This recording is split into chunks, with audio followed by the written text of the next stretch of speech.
Well, hello there, all of you people. It's good to see you virtually. I'm Aliza Pearl, and this is the Streampunks on All Havens Pando exclamation point session 3/4 play session 3 session 4. It doesn't matter who's counting anyway. Look, the way we have it on YouTube is this is session 3 and we had a session 0. So you know what? Numbers are, whatever.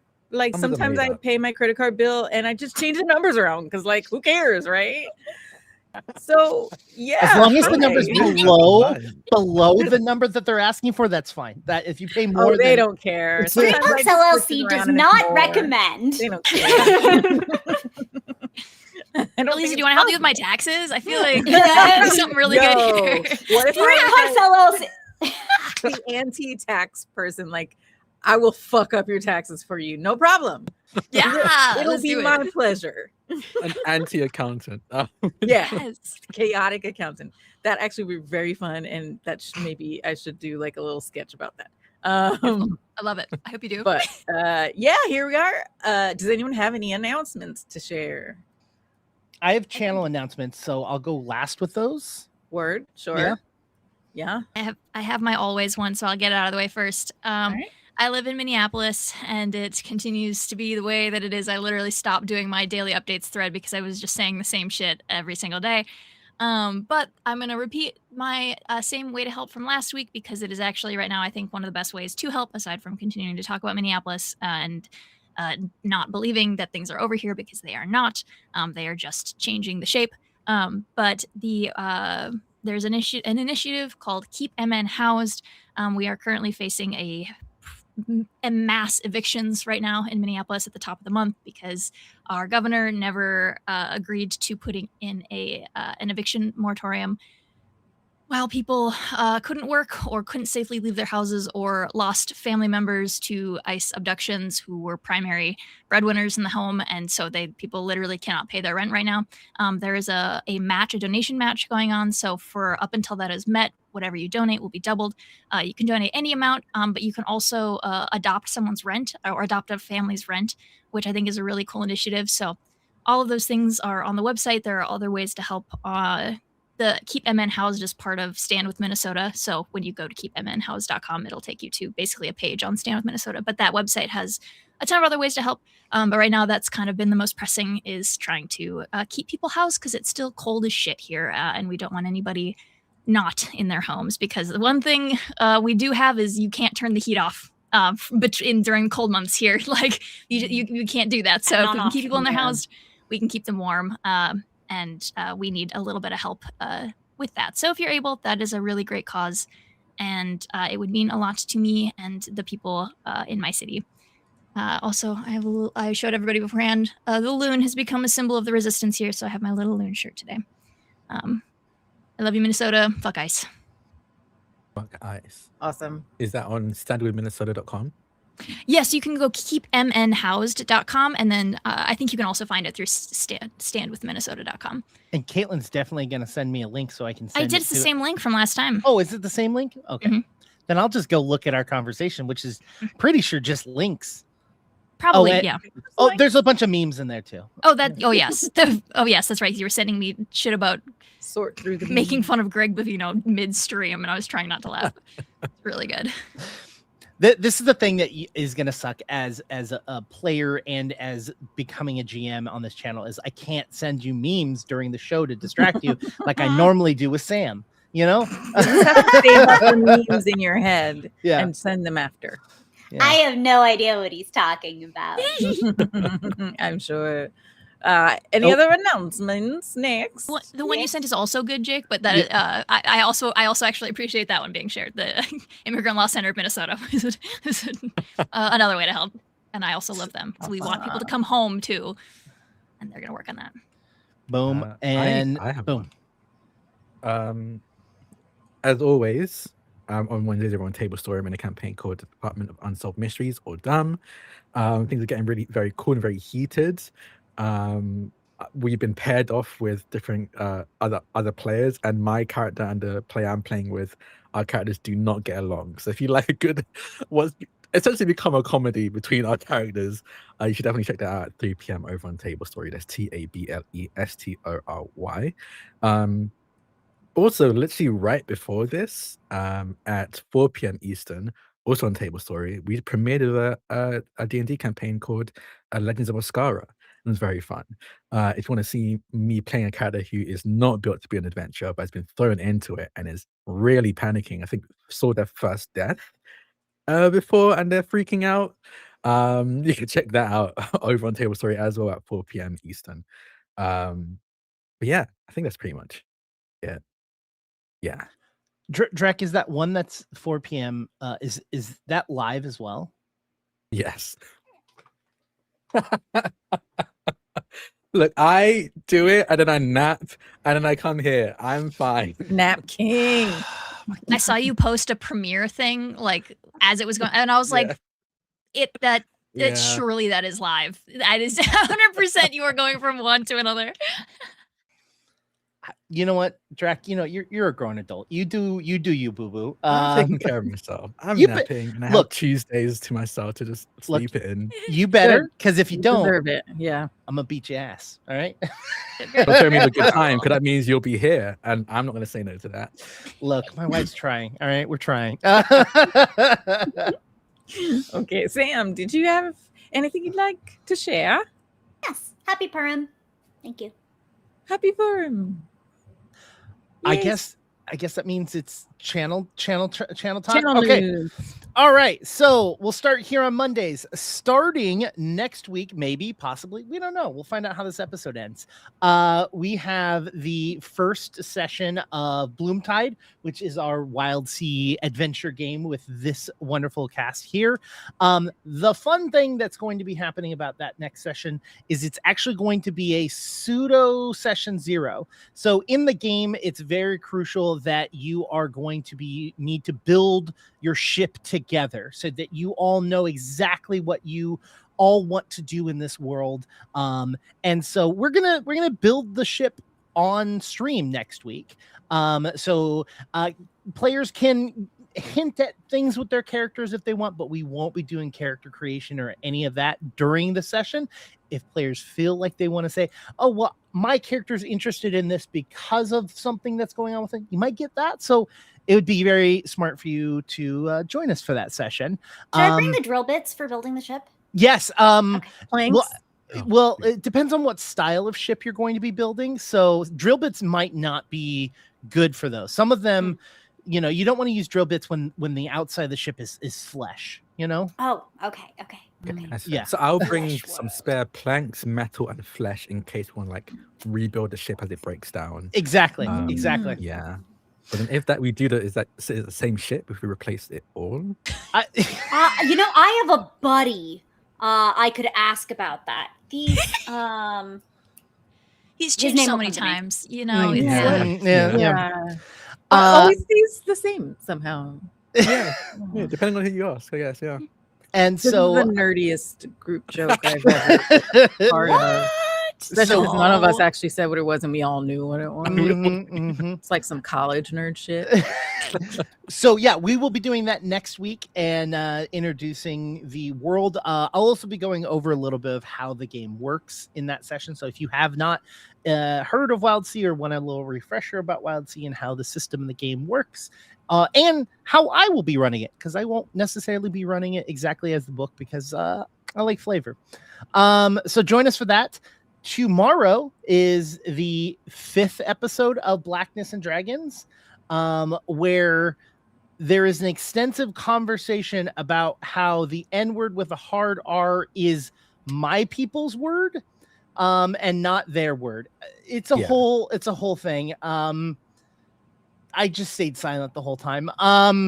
As you should. Yeah, but it's like what's fun about it is next episode is actually a mystery episode.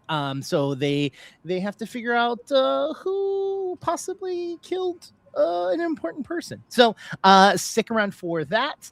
And in 3 weeks after that show airs, you will have our Starfinder first edition game that is bite-sized. They are like 1 hour episodes.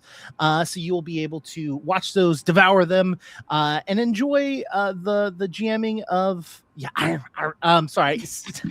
I see Sam's face in the peripheral, and then I have to anyways. So join us for that. There's a lot of stuff going on with the channel.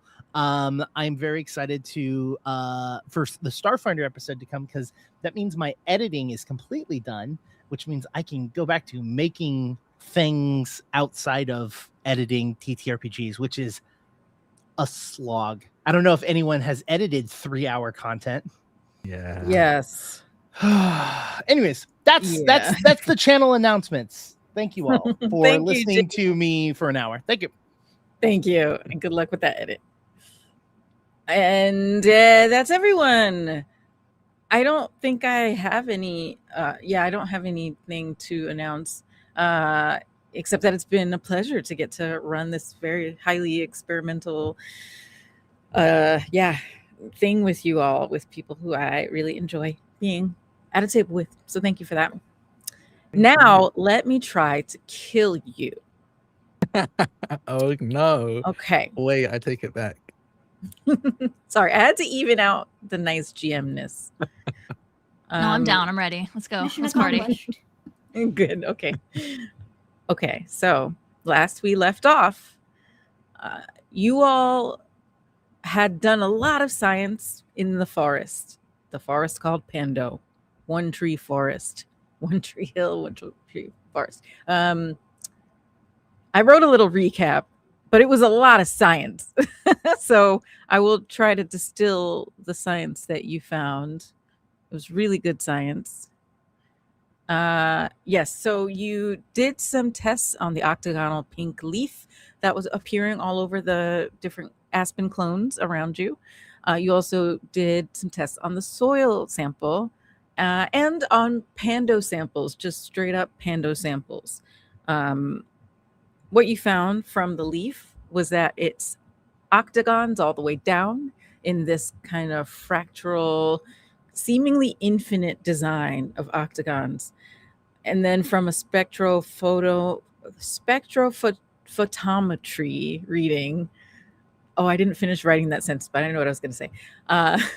You see that it's pinging mostly on the visible light spectrum where you would expect it to. So like a pinkish violet type of area, because that's what it's showing up as in your eyeballs.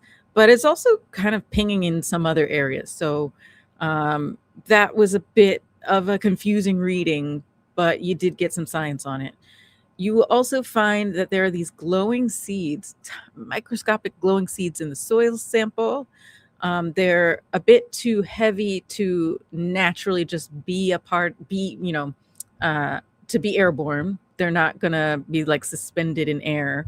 But they obviously can get into the system. And we had an example with Heath having tasted the soil sample and the seeds and having like a strange hexagonal finger for half a day. But the next day, that hexagonal finger effect disappeared, and there seems to be no other effect that has had on him since then. There was also something you all discovered. Heath, you also happened upon information that they're only visible when viewed via mirrors, these seeds. So perhaps there's something about the reflecting or refracting of light. They're vampires. Kind of, reverse vampires. Reverse vampires, yeah. Only seen, yes, with the light. So you also mentioned another case you were on where they shot down an octagonal alien ship. Wondering if that maybe the octagonal shape is for stealth, but then Abigail and Tori, I really watched back our sessions in detail, y'all. I didn't even mean to take all this detail, but I was like, ooh, that's good. Thank you. But then Abigail and Tori said, well, octagons can come from nature. This could be from Pando. So just keeping the options open and being good researchers and just taking it all in, putting it all on the table. And then that next morning, Emeka gets frightened by Heath's bear prank, and Emeka just bolts into the woods, and falls into a tunnel. In that tunnel, Emeka, you then, in the adrenaline rush of having run and fallen and the fear coursing through your veins, your guard is let down and you're able to commune with Pando.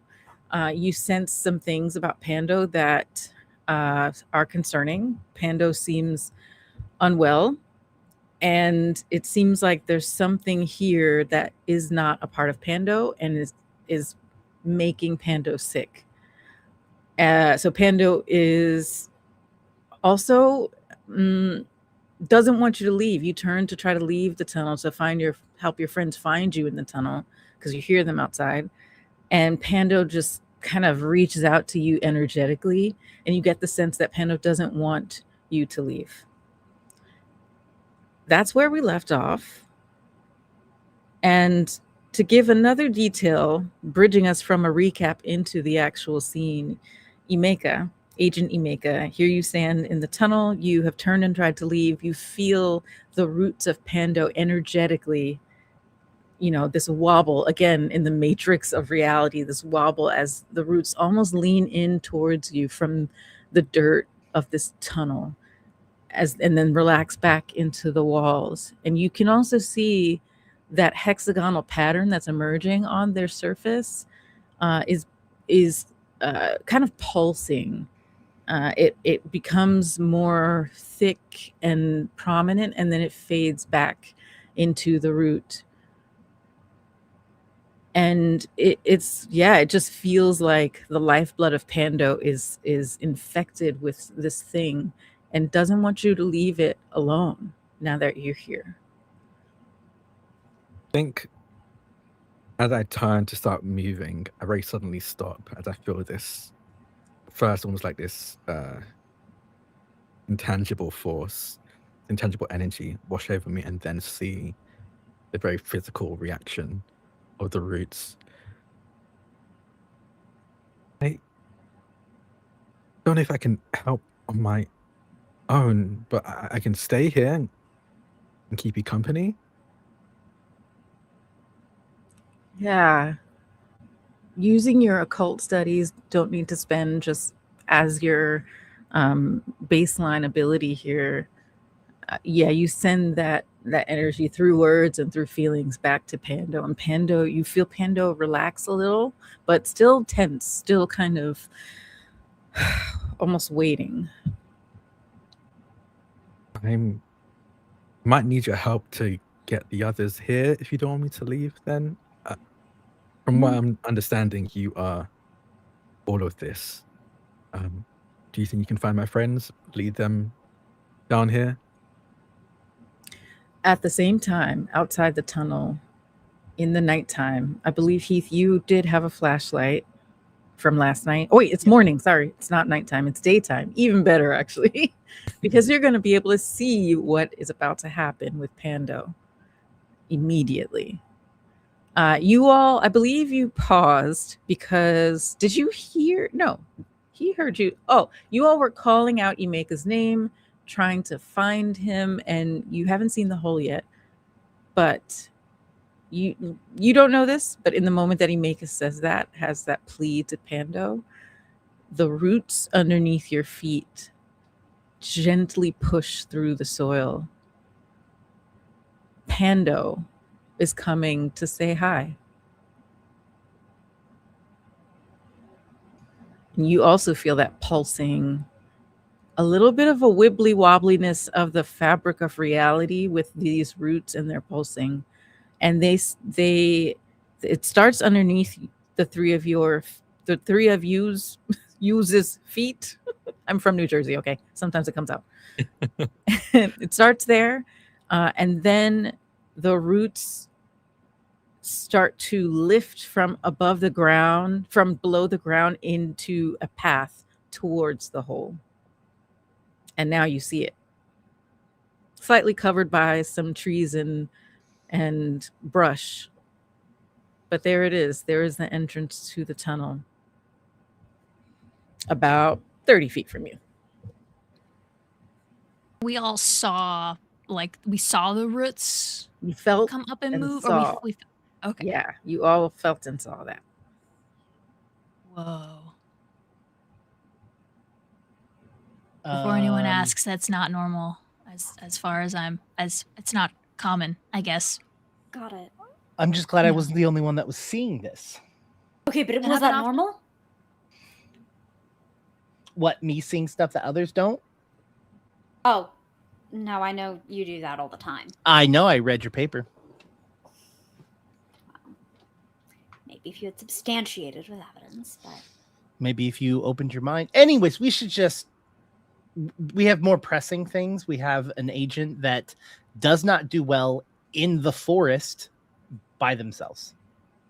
I would say the more pressing thing is me being the weird third wheel here. So I do think we need our fourth teammate. She starts walking as further and fast like towards the opening. Yeah, Emeka, you start to hear footsteps as first Abigail approaches. You see Abigail's boots maybe peeking out of that. If you squat Really? down, you can see the opening. Abigail's pretty I feel like Abigail's the tallest out of all of us, so at least probably the brawniest, I imagine. So I think I can tell from the footsteps, like, that's definitely Abigail. So I go, Abigail, I'm down here. How did you do that? Bell. Okay, well that tracks. And she's gonna like put one like boot in and like kind of like half slide down to meet you. Okay. Yeah.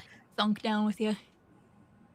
Now that you're down in this tunnel, Abigail, as you gain your bearings, gather your senses, your eyes adjust to the darkness, you walk towards Emeka, and 3 cards fall out of. Where do you keep them? Your pocket or? I think no, she's got like a little like normally when she's just walking around, she's just constantly shuffling them. But I think to crawl down here, she's got like this little like belt pouch. Okay. It's just it's kind of open. Mhm. It's like a more holster, so there's just like a strap that snaps over the top of them. Great. Yeah. Yeah, when you slid down, that snap came undone, and 3 cards fall out at your feet. What cards are they? Ooh. Let's find out. Oh, I'm so excited. That's fun. Okay. Okay. every week So- I remember that you do those cards. Like it's a new experience for me every time. The cards. I kind of want to see this on like a long-term character at this point. I kind of like this. It's very cool. Yeah. I've wanted to do this so long, Brick. I'm so excited that I got to do it here. Shout out Invisible Sun that actually does integrate this as a core game mechanic. It God, really I is find that Invisible fun. Sun's so bad. It's so good. Every time I'm about to play it, something goes wrong and the game falls through. I feel like Invisible Sun is my Wire, better known as you haven't watched The Wire? You need to watch it. It's so good. I've never heard it without the full title. But likewise, Invisible Sun's like The Wire of TTRPGs for me. Okay, so we've got the inverted 6 of Wands, the inverted Page of Cups, and the upright 10 of Cups. So inverted 6 of Wands, inverted 8 of Cups, Page of Cups. 8. Oh, what? Page of Page. Cups. Oh, Yeah. Page of Cups. Broke the pattern of a number there. Page of Cups. And then upright. What was that one? 10. 10 of Cups. Okay. Cool.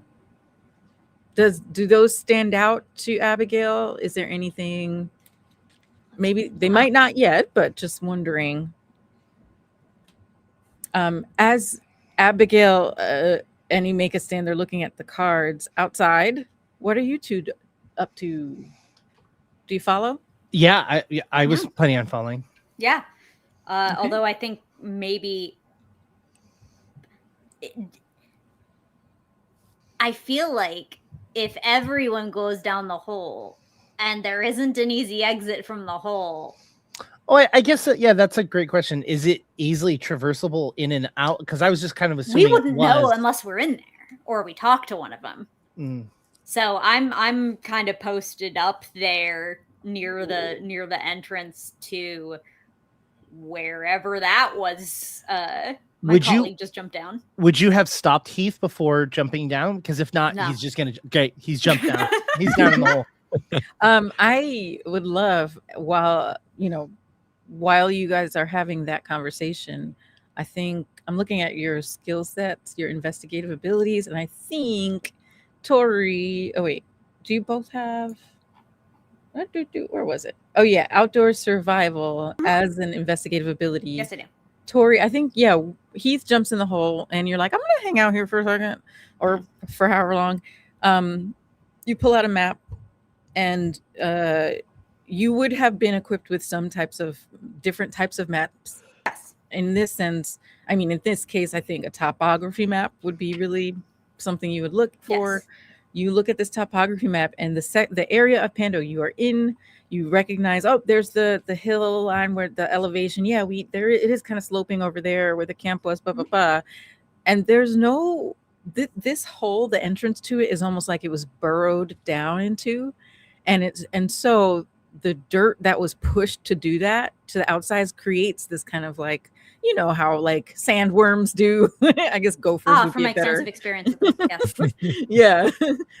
yes. So there's a little mound basically where the entrance to the hole is. Uncharted hole. Yeah, it's uncharted. It's not, there's nothing on here that shows that it should be here. So it's probably newish. All right. Maybe sandworm. Maybe a Oh, sandworm. no. Why did I have to got bring up a sandworm? Why did it have to be Horrible. sandworms? Now I want to watch Tremors again. You should do it. I I mean, think wait I want long to enough in too, this actually. town, you'll experience them for yourself. I mean, God. oh no, knock on wood. Okay, so now 3 of you are in the hole, and you're not too far into. You probably could yell out to Tori if you needed to, but Jeez. yeah. Did Pando show you guys down here? Yeah. It Take was. note of that. I'm a little unnerved by it, but yes, Pando has shown us here. I mean, communing with plant life isn't that odd. I asked Pando to point you all in my direction because apparently it doesn't want me to leave. At least not yet. Huh? It's definitely in pain, and either he wants us to fix it or at the very least keep it company. You see Heath turn and look and like walk up to the root system and just kind of like gently just like press it, like moves his hand closer just to almost like not ease the pain, but when you have a friend that's like, you kind of give that like, can I touch you kind of a thing. And then like the shoulder, on the shoulder, on the back kind of thing. He's kind of like moving closer to kind of get a feeling of how he feels when he is getting closer to it. Yeah, let's do our Pando. I don't have my binder. Oh no, I do have it. Let's do this. If that, I think this is where you're heading, but Pando communication spend. If you spend a point from your investigative ability, then you'll be able to like tap in with Pando. How about I guess the one that would make the most amount of sense in this situation would be charm. I like, yeah. I charm the tree. Of course, extremely normal. Yeah. It's that or I taste it. All right, you choose. I was waiting for that. I was like, if you lick this tree right now. Well, how many investigative points do you have in? So analytic taste. You have you spent one on that? Yes, analytic taste. I've spent 1 on that one. I have 3 points left in analytic taste. I have 3 points in evidence collection, and I have 3 points left in impersonation.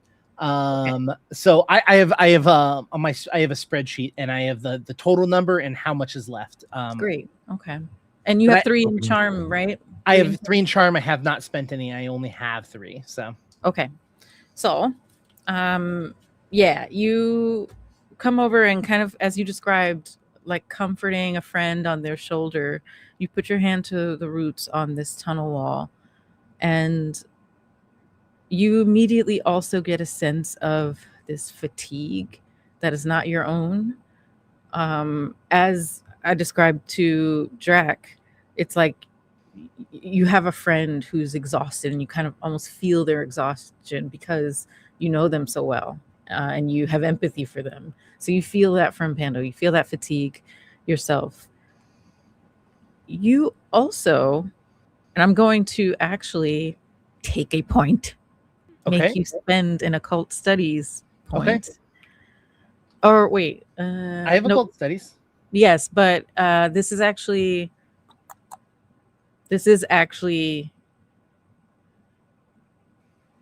analytical taste. Analytic taste. All right. But you know what? Let's make this a check. Okay. Because you could potentially resist this. Wait, a taste test? Yes. It's a taste test. Okay. Well, just remember, taste isn't necessarily always licking. You could also use it as a means to like taste the things in the air. You know, you're not you don't have to lick. What are you, a snake? Look, you don't always have to lick the root, but when you do, they enjoy it. Anyways, you know what? That also really does track, because since you have tasted these seeds in the soil, you have literally you have a taste for it. You have a scent for it. Mm-hmm. So as you're standing there with your hand on the roots, you notice that the soil down here is much denser with these seeds, and you can't see it, but you get a sense that there's just a higher concentration of them down here. You're kind of low-key craving more of them. You kind of interesting. That's what I'm gonna have you. Interesting. If you want to, you can try to resist this. Can I ask a question to better determine whether or not I want to resist this? Absolutely. Am I getting an urge to taste this from Pando, or am I getting like is this the thing telling me to eat it, or is this Pando saying, I don't know what? This is so weird. Who is? What is causing this craving? I think it's internal. It's just your body got a taste for it, and it kind of wants to try it again. It's like, oh, there's that thing. Yes, let me try that. It's a biological urge. Mm-hmm. I'm not going to resist. Okay. Because I was theoretically licking or tasting with a lack of a better term, the spore that is hurting Pando, and not necessarily Pando itself. So I think that maybe Pando is telling, this is me just trying to convince myself. I'm thinking that Pando is telling me to eat it so that I can get rid of some of it off of it. I don't know. So I'm not resisting. I'm just gonna Okay, just to clarify though, it's not the roots that is attracting you to eat more of it. It's the seeds in the soil. Yeah. Okay, great. Yeah. I'm being attracted to eat the seeds, right? Yeah. Okay, right, cool. Just wanted to make sure. Yeah. All right then. What are you doing? Stop doing that. I don't stop. I do exactly what I was. Sorry, he is licking things again. So after you take that second taste of the now more concentrated seeds, the feeling you get is just this calm shiver through your body, but nothing external happens. You all don't notice anything visually, except for it's very odd that your compatriot once again licked dirt with no hesitation. Abigail gets has been looking down at his cards and is trying to puzzle out what this might mean, and then he's eating dirt again and goes, oh my God, and then walks over to you and kind of scruffs you on the back of the neck. It's spit it out. Do I need to treat you like our freaking middle school camp kids? Come on. don't eat stuff off the ground. Don't eat the ground. Don't eat the ground. There's something in it. Yeah. Don't eat more of it. There's something that's urging me to do it. Okay, well, that seems like something that maybe you should not follow through on then. Yeah. I mean, we never know until you try. There are actually many ways to know without trying. Not when it comes to eating. That's not what your mom told you. You know, Brussels sprout on the table. She said you don't know if you don't like it if you don't try it. It's usually with Brussels sprouts and not soil. Leading to Tori, is this a really convoluted your mom joke? I can't tell. Alas, I'm up the hole. Yeah, Tori's still. Oh shoot! Okay, then I was yelling down the tunnel. At Tori. I got it. Yeah. Then Emeka gets that. Is that a really convoluted your mom joke? I can't tell. I don't know. My coworkers in the office had pretty good ones, and if that is a your mum joke, it wasn't very good. And the setup was licking dirt. So I think no matter what, he loses. I looked at my hand where I had seen the like tattoo basically from earlier. Do I, is it back? Is it has anything changed? Do I feel any different after eating that? Go ahead and roll a d6. Okay, I rolled a 6. Oh.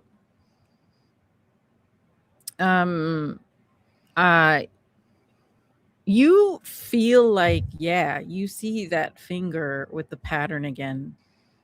And your hands actually fainter than the finger it was on before, but you're like, do I see it? You're not sure if you're seeing it with your eyes or not, but you kind of see it. I pull up my camera and see if I can see it through the mirror. You can. You see that pattern as well. You also do see the seeds, just like dense, beautiful, hazy glow. I'm trying to think of how. Kind of like when you've got that beam of light and you see the dust in the air, like that. Yeah, but in the dirt. Yeah. Yeah. Mm-hmm. Abigail's, give me that. Give me that for a second. My camera? Mm-hmm. I hand it to you. I'm gonna look at Heath through it. You see the hands as well through the viewfinder, but not with your eyes. None of you, well, neither of you see it through your eyes, just through the viewfinder. Take a picture. Okay. Say cheese. Is anything else? Like I'm thinking, like he just ate something. Is there anything like face following esophagus line? Like that's kind of like what I'm curious about. No. Okay. Just the hands all of a sudden kind of having that pattern again. Yeah. I give it back to you. You all feel that pull again. Oh, Drac, you're muted. I was muted, yeah. I was yelling. I think I'm just relaying things to Tori, but yelling. I say, Tori, Heath is octagonal again.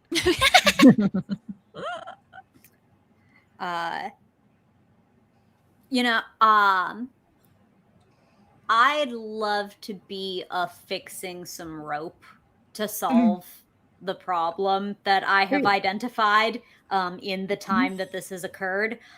So unless there's anything of particular menacing to befall someone alone and unsupervised in the woods, I might otherwise join our party, but with, an exit strategy that I might stop my compatriot from eating dirt again. I would say you're out. If you can give me a roll on outdoor survival, we'll just see how good this rope is that you affix, how sturdy you can make it. And yeah, that's good.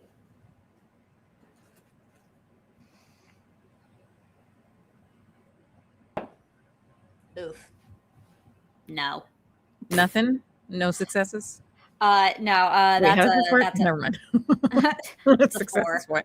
So no. It's a 4? Yeah. Okay, that was enough to affix rope to some trees. They're skinny trees, so I feel like you might want to do multiple trees. And and just have this rope that you can now bring with you down, and if needed, people can climb out with that. So I will first repel, and then upon observing some of Heath's nonsense, be repelled. All right. You all feel that pulse through the root system and that strange wobbling of the fabric of reality. And it is pulling you towards deeper down the tunnel. Yeah. All right, Pando, I'm gonna run some stuff by you here because I didn't lay these down with intentionality. This seemed like a you thing. So you let me know how close I am here. But what I'm getting is this needs to be handled now. We can't leave the job undone. Does that sound about right? The wobbling continues, just kind of this like hazy, pulsating. Okay. There's a young problem, and I don't know. I don't really know what to make of that. Wow. A young problem. Which of the cards gave you which of those? I'm just curious, really. No, it's okay. Yeah. So this is me interpreting this flavor text in a way that I feel like vibes with the story. So the inverted Six of Wands was the first one. That there's something that needs this. We need to do this job. No, we can't leave this job for someone else. Great. So that was like, this needs to be done. We can't half do this. Like, we need to get to the end of this. And then the inverted Page of Cups was there's a young problem. Or some kind of, there's something, I guess it couldn't, maybe new, doesn't have to be youthful, could be like new, which could be that we haven't seen this before, might be part of it, but there's a young problem. And then the upright Ten of Cups. I'm not sure if we're looking at chronologically here, or if this is a wish or a desire or an ending. But this one just means happiness. So really? Yeah. That's cool. Yeah. That's very cool. Okay. Thank you for that. It's success or happiness. But what I do find cool is that the order I drew them in, it begins with fire and ends in water. So. Oh. That's cool. Okay. The fire is surrounding some leaves. They do turn green in my background, in my green screen. And then the last one is cups overflowing with water. So. Cool. So just. Okay. I'm gonna. She has this conversation out loud with Pando, I think. Yeah. You don't immediately sense any change in Pando when you call those out, but you're kind of like, let me just hold on to those. More for my team also has heard my analysis of the cards. But no, Pando responds. Very casually, Mecca's like, do you have any family that are oracles? Have you come across any oracles in your time? I'm just curious. Where'd you get that tarot deck from? Half-price books. Okay. And where was that?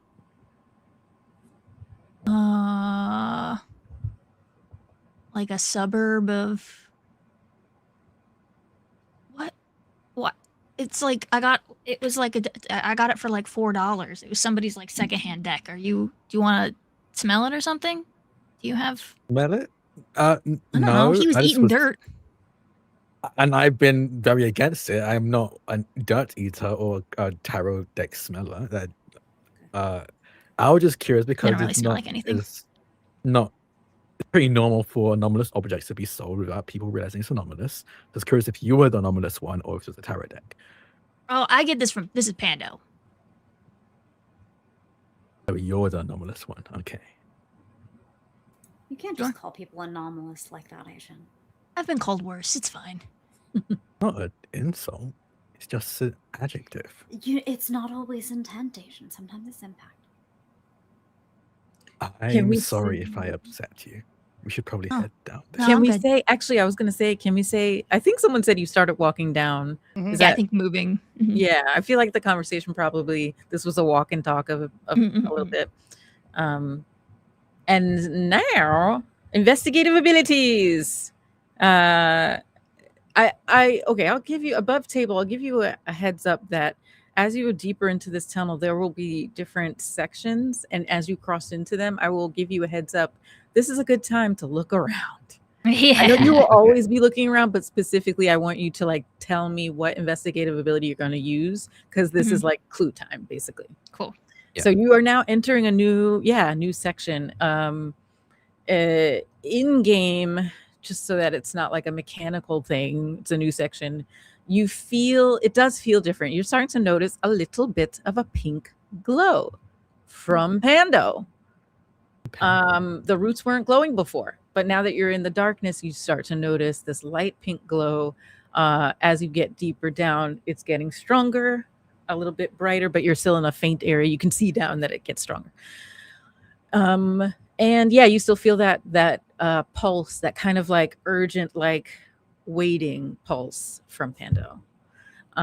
So yeah, what all investigative things would you all like to do? Occult studies. Occult studies. Who was that? Sorry, I didn't see. That was me, Jake. Okay, Jake. Occult studies. I think I'm also going to do occult studies. I want to compare it to other anomalies I've heard of and read of. All right, great. And anyone else? I would like to science this, but I have no preliminary hypotheses at this time. Okay, cool. You can also go ahead. I was just say, I think I would like to use aura reading. Oh, sweet. Okay. So can you? I'm looking for. I can't find my document with all of my cool. first. I'll do reading, the. I can find it. I'll do the occult studies thing, and we'll come back to the aura reading details. Okay, so you all are kind of gently taking a look around, soft eyes, and also more sharp investigative eyes. And from an occult studies viewpoint, Agent Emeka and Heath, I almost said, never mind. You both, well, first of all, that light glow,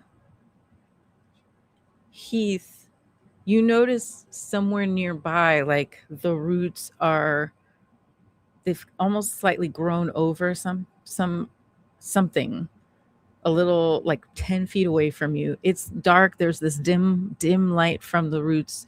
You're going to need to go closer to see it. I'm going to say that you do. It's okay. I'm not putting you in immediate danger. I would still accept it. But you see that it's a hoodie.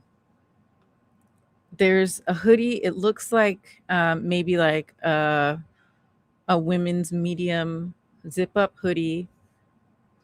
And sorry, I meant to do a Google before we started, and I forgot to do this. On the back in big red and white letters, sorry if that's wrong, but that's what we're going to go with. You see Utah in like a collegiate kind of font. Hey, Abigail, has there been any missing persons lately? I haven't been on duty here in a bit, but have I heard of any, GM?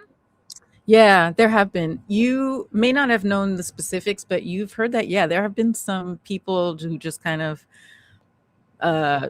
don't turn up. It's part of, actually, it is the reason why the park finally got closed to the public, and you all eventually got called in because there were disappearances happening.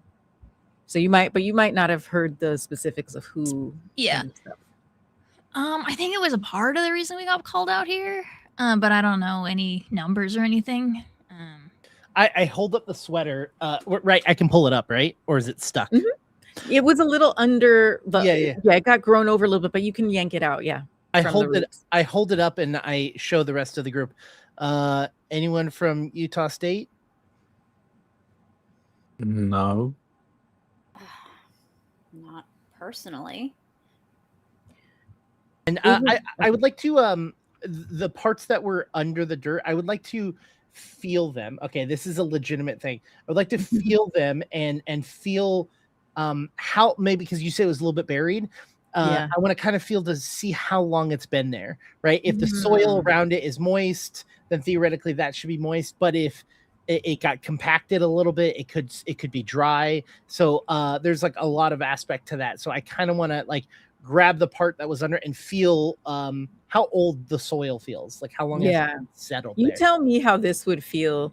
It feels like it's been there for a few months. Okay. Like I said, the roots had grown over parts of it, so it was hidden, and it was it almost blended in. And if Pando hadn't basically glowed around it, you might have missed it.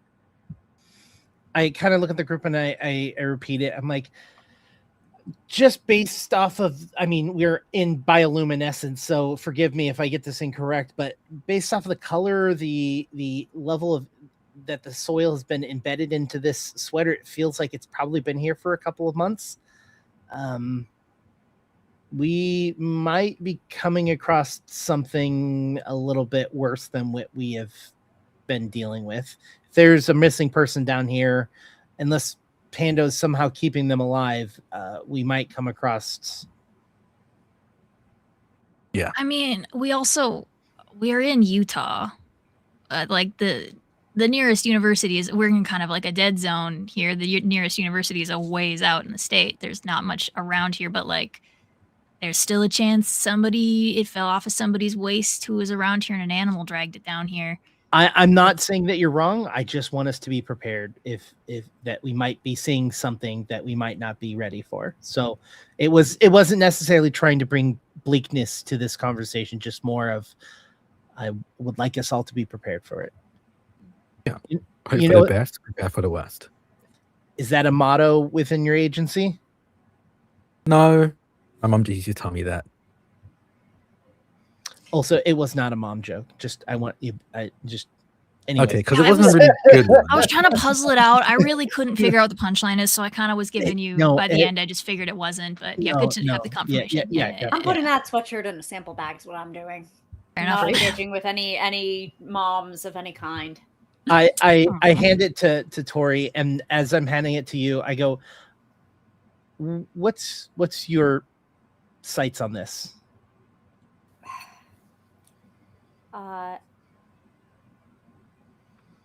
Look, it so far, what you're saying seems to hold, and we won't know more until we know more. We could analyze the absolute heck out of this sweatshirt, or we could keep looking. And I look at you and I go, I'm not talking about the sweater. I'm talking about all of this. I want a non-believer's opinion about this. It appears to be a previously undescribed microorganism. What's there not to believe in? Let's keep it at that then. It's an unknown bioorganism. I like that a lot better than where my brain went. Agent Emeka, you also have been kind of tapping into your occult studies. And can you tell me again, you had a specific flavor to how you wanted to approach this? Yes. So over in Ecos, we deal with there's supernatural and paranormal, and occasionally the eldritch if it sneaks their way in. A little dabble in the eldritch. Yeah, a little bit of dabble in the eldritch. And I think to our organization, and the reason why I think Agent Emeka is a big fan of Tori's work is because though to the general public, the supernatural is beyond or against science, within Ecos, the supernatural is just an extension of science we just don't generally know and we've been studying. So they still have like some level of scientific approach to it. It's just a science that no one else is really dabbling in outside of Ecos. Honestly, that's everyone's PhD topic. I'm not gonna lie. Yeah. Science no one else is paying any attention to. Yeah, we call that a thesis, baby. So I want to see like if I can see anything that reminds me of another. So I've never been on the field. So everything I've seen is like in like forms and documents filled in by like field agents. So Mhm. I don't know if there's anything that I've read in these like reports that seems similar or related to Mhm. what I'm seeing. Cool. So here. you're like cross-referencing your own research and Yeah. experience and data that you've come Yeah. across. And I think you did mention, well, Pando also brought you another clue last session about dimensions. Yes. And the feeling of when dimensions are butting up against each other, and that's if it wasn't clear before, I think it has become more clear. This isn't the clue, but I'm just kind of tying them together a little more neatly from before. It's becoming more clear to you now that that ripple that Pando is doing, it's the fabric of reality. This feeling you all keep feeling like this fabric of reality is almost like a curtain that can be torn and is being stretched and moved by some other forces. Not sure what's on the other side of it. Pando maybe is the curtain in a weird way. And Pando's rippling also being the way that Pando calls out to you to say, please don't leave. Please stay here. I think Pando is only able to do that because Pando is under this duress from this other encroaching dimension. Okay. Pando is a portal, I guess is what I'm saying. Yeah. Dimensional portal, or being used as a dimensional portal in some way. That's all kind of coming together for you in this moment. I think as Tori's like bagging this hoodie, Bag and tag. I'm back and tagging this hoodie. I'm staring at one of the roots and the walls, one of the walls, and getting way just closer and closer to it until like I think that my nose kind of touches it. This is just like Ecos number 428. I thought you said you Where can was- smell stuff. 428. I mean, 27, of course, and 426, naturally, but 428? Oh no, specimen 48 was, or rather not specimen, I suppose, anomaly 48 was a sort of, we found it over in Hawaii between two palm trees. It was reported in Hawaii, but then we transferred it. But we call it the interweb as a joke amongst us co-workers. But it's basically the spider web, and for some reason, things just started appearing on it. And you'd expect that to be normal, you know, a spider web, that's a whole bunch of spider web to catch bugs and insects for the spiders to consume. But this was catching, quote unquote, catching things not from our world. Technologies that were definitely far ahead of its time. I think there was at one point that we found an iPhone 23 attached to it. All the tech in it was far beyond what Apple's currently able to make. Yet I'm sure the user interface somehow worse. Honestly, yeah. You don't need to be an Oracle to guess that. Weirdly enough, Android's already done that. So then later on, when we were able to transfer it into containment, we started having entities, people, creatures stepping through, or getting caught rather, in this web. It seems like the web was a sticky portal, I suppose, and it feels like Pando's performing the same thing, as thinning the curtains of reality. I don't know if it's between worlds or dimensions. We're still trying to figure out if there's a significant difference between the two. But I think this is Pando's reaction to something trying to get through. Like an allergic response. Yeah. And it might be in response to these seeds, but the seeds might be the precursor to something bigger, maybe trying to get through. Weird question. How many EpiPens do you have on you? Backup plan? Because I dropped all of my suitcases after someone scared me, making me think a bear was attacking me. Well, backup plan, we go get them. I don't know what you're talking about. I mean, I wouldn't be against getting them, but Panda doesn't want us to leave, so. Yes, and Pando still that pulsing, beckoning you forward down the tunnel. Are we particularly concerned about Bee stings or peanuts? Well, if Pando's having an allergic reaction, last resort. Oh, you meant for Pando? I don't Yeah. think my EpiPen would have worked for Pando. I'm just saying stranger things have happened. EpiPando. EpiPando. See, it fits. It's like the wordplay makes it like inevitable, right?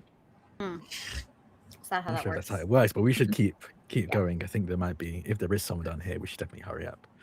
I still can't believe you lied to me. You said you didn't smell things. She's walking away. You put your nose right up wasn't to that red. sniffing it, You I can't was tell me just you cannot tell looking. me you didn't smell it just a little bit.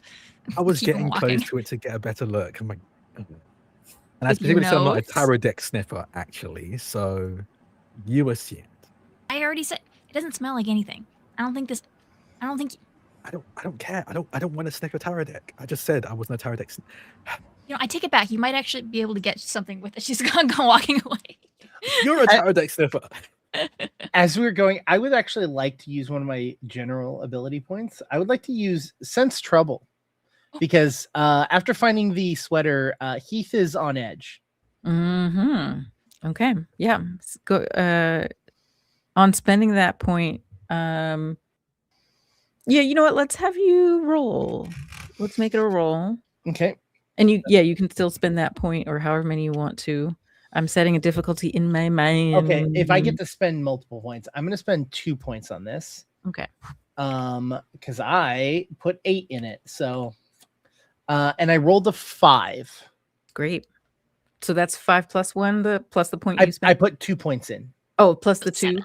So 7. Oh yeah. Yeah. The hairs on the back of your head are standing up. The sweatshirt is creepy. I'm going to also tie this in with your occult studies because yours led to a physical clue. And now I'm going to give you, paired with this sense trouble, a sense clue, which is whoever this belonged to was not necessarily a victim. Something's still wrong, though. Something's not feeling good about this. I don't say anything, but I do place myself in the front and kind of just move forward with my flashlight, even though there is bioluminescence. I got it on the ready. Yeah, great. All right. If you all are ready to move forward, we can move into the next sector of the tunnel. It narrows ever so slightly. By the way, I feel like it's wide enough for, I was thinking even all of you. It's actually a quite wide tunnel. And even from the entrance, it was hidden, but it's like a smaller opening than the actual, tunnel becomes. But you all can walk pretty much side by side comfortably in here, and also height wise. But as you go down, it slightly narrows, and the glow of Pando's roots, that pink preternatural glow, gets stronger and brighter. The fabric of reality feels shifty now. It's not just a wobble, it's a diciness. It's like, which way is reality gonna go? It's like a Schrodinger's cat kind of thing. Like, are we gonna pop into some other like, what is going on? This feels so freaking weird and shady in here. But you don't see anything right away. But go ahead, and whoever would like to do an investigative look at this sector, please let me know what to use. Obviously, a reminder on, so general abilities are the ones that you spend from every time you roll, and then investigative are you spend when you tell us to spend. They allow us to find a clue off of that. Yeah, sort of and sort of. So general abilities you roll, and if you want to, you can spend from your rating pool. But you're gonna your die roll is basically what decides based on the difficulty of the check. And then investigative abilities is you just use your ability on that first entry into a place where there's a clue. And I give you the clue just because you're a good investigator and you're going to get it. You don't need to roll for it. If you want anything on top of or in addition to that clue, then you can spend points from your investigative ability pools. And also, yes, there's the mechanic of the spend that's I'm kind of working that into like communing with Pando / something happens and you're overcome and a point spend happens because you're just kind of caught up in the moment. Awesome. Perfect. Just wanted to double check. Cool. Yeah. Can I get a question on, did we know that there were, like, as like people who have studied Pando, were we aware that there are tunnels under Pando in like No. cave systems? Okay, cool. That's Not what like I this. figured. Yeah. Cool. Not like Figured, this. but I wanted to double check. There would be smaller, like, rabbit holes and Mhm. maybe slightly bigger animals, but this is, this is weird and different. Cool. Yeah. Cool. I think I'm like behind with Tori, and I go, are you looking for a job?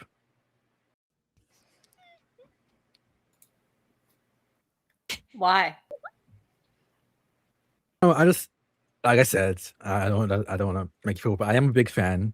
A lot of us over at Ecos are, and we have been following a lot of your work and your papers. And I think there could be a place for you over at Ecos. What are the benefits? Yeah, full paid healthcare, so dental, of course. We also take care of your eyes. I think that's the biggest one. Apparently, not many jobs do that. So if you want What's to wrong get with my anything, eyes? nothing. But also, you never know. My eyes are definitely going. That's why I'm wearing glasses. But I didn't have to pay for anything because Ecos covers it. I mean, okay, that's great. But I'm talking Competitive about real wage? benefits here. Are there office dogs? Yes. That was one of the first things most of us asked for when we arrived, and yes. Well, show me. I gestured like toward phone or whatever, like pay the puppy tax. Yeah. I'll pull out my phone. I'll flip through a bunch of photos. There's so many dogs. There's like a whole dedicated like wing of the main Ecos like facility where you can just go for dog time. And they're like, yeah, you can book your own dog time whenever you want, but we also have like dedicated dog time for everyone. It's honestly honestly mandatory. So you actually have to have dog time unless you're obviously, allergies, health, and all that kind of stuff. But yeah, no. After I see the Of sixth course. dog, I don't even look at you. Said that's adequate. Yes. Perfect. Okay. We'll reach out to you. Yeah, with the job description and stuff. That's saying if we make it out of these bizarre tunnels that seem to be wanting to consume some sort of energy, or possibly us, based on the sure, pull yeah. we're Maybe feeling we'll forward. get consumed by tunnels, but That's always a hazard look of at the this. job. Look at this terrier, though. We gotta get out of this. Oh, that's a pretty good motivation. Yeah. Look at that cute little face. Aww. Right? It's got a little face. Dang. His name is Tough Puppy. Did you say tough puppy? Yeah. Really good. That's really good. I was just making sure. I have no comment. No notes either. Just wanted to confirm. Is it spelled TUFF puppy?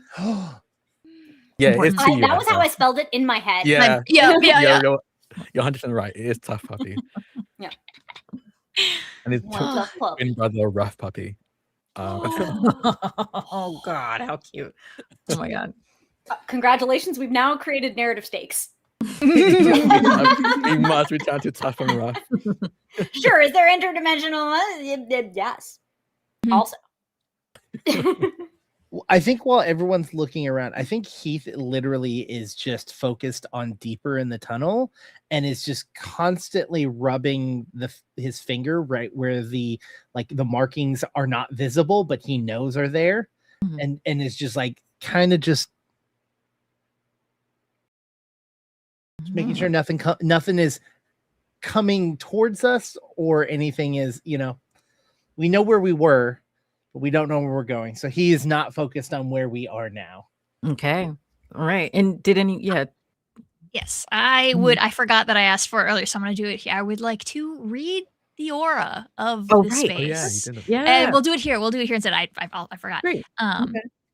Yeah, I don't know what I will get out of it. Here, I can send you this. Especially, it's okay. I had a screenshot to send to you of it. So it's like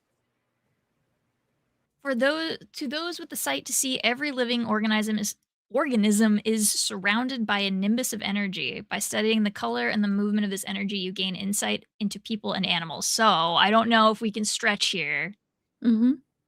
but if I can just get an aura on the situation, just kind of a whatever you feel like I could get out of with that sort of amorphous Yeah. ability. Yeah, absolutely. I did Uh, message you the mhm, screenshot I'm if you want. looking. Yeah, I'm Okay. looking at that now. Yeah, for sure. This absolutely is doable here. Um, how would you like to activate this? I think she's just been like watching and looking, especially since the cards fell out. She's been trying to figure out Mm. Oh, what right. they mean because Yeah. she didn't draw those with intentionality, which means she doesn't know Mm. It's almost like like Pando drew them. exactly. And Ooh. so like when she draws cards, she kind of like takes it as Pando like influence, but like Mhm. Pando drew those, so she doesn't know what the intent behind those were. And so she's been kind of puzzling on it and kind of been like having this now weird like vibe feel with Pando for the first time in this like intense. And so I think she's just been mulling over specifically the cards. She's had those 3 cards out. They're all still they're still out of her deck. And she's just been kind of like shuffling the 3 of them together and Mhm. like just trying to tap into that feeling with these cards to see if she can gauge any sense on whether her read on those cards was correct, because she, like I said, she didn't draw them with like this is for this person, this Mhm. person, this person, or this is now and this is later, or this is a want, this is a fear. Like Yeah. she just doesn't know what to attribute them to. So she wants to know if her readings resonate with what's happening now with Pando. Like, can she get a sense from Pando if Pando agreed with what she said, sort of thing. Yeah.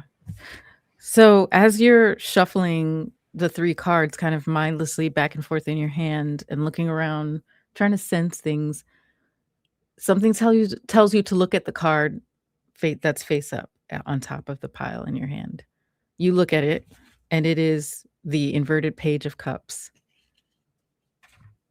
And this sense starts to ripple through you almost with that pulse, but a little more focused, because your aura reading, as you said, Pando kind of drew these cards, but it's also a little you're not sure. It's like maybe Pando did, but whose card is this? This isn't Pando's card. Pando is not new or old or young. Mhm. Pando is very old. Pando Yeah. is ancient. So this was a card that maybe Pando drew on behalf of someone else. And you feel like uh something tells you young is what you said earlier. You Mhm. interpret this as Mhm. young, something new. The sweatshirt, the I was hoodie. gonna say, I look over at the sweatshirt and the bag sweatshirt. Yeah, who is that? Whose is that? And then I'm gonna make you spend a point if you would like more. Yes, I would. I would. Okay. Now this specifically says costs 2 points per attempt. Yes, I did see that. I wasn't sure what we wanted to do. So you want me to spend 2? Yeah, spend 2 now for this additional layer. Mhm. And now now you've identified whose card this is. Mhm. You're pretty sure Mhm. it's whoever that hoodie belonged to. Mhm. So now you can more specifically read that person's aura. So in terms of emotion from this person, these all you know, it's like you're getting glimpses of their aura, their Mhm. Yeah. state through this reading, and all you know is that hoodie was abandoned because they don't need it anymore. And then I'll give you one more thing from this particular aura reading. Tell whether the subject is healthy or determine if the subject is under the influence of a spirit or other supernatural being. You're not sure about a spirit or supernatural being, but this person is not quite right. Mhm.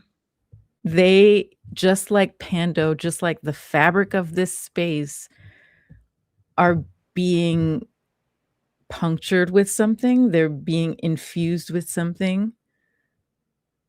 The emotional state doesn't match how you feel they should feel about it, if that makes sense.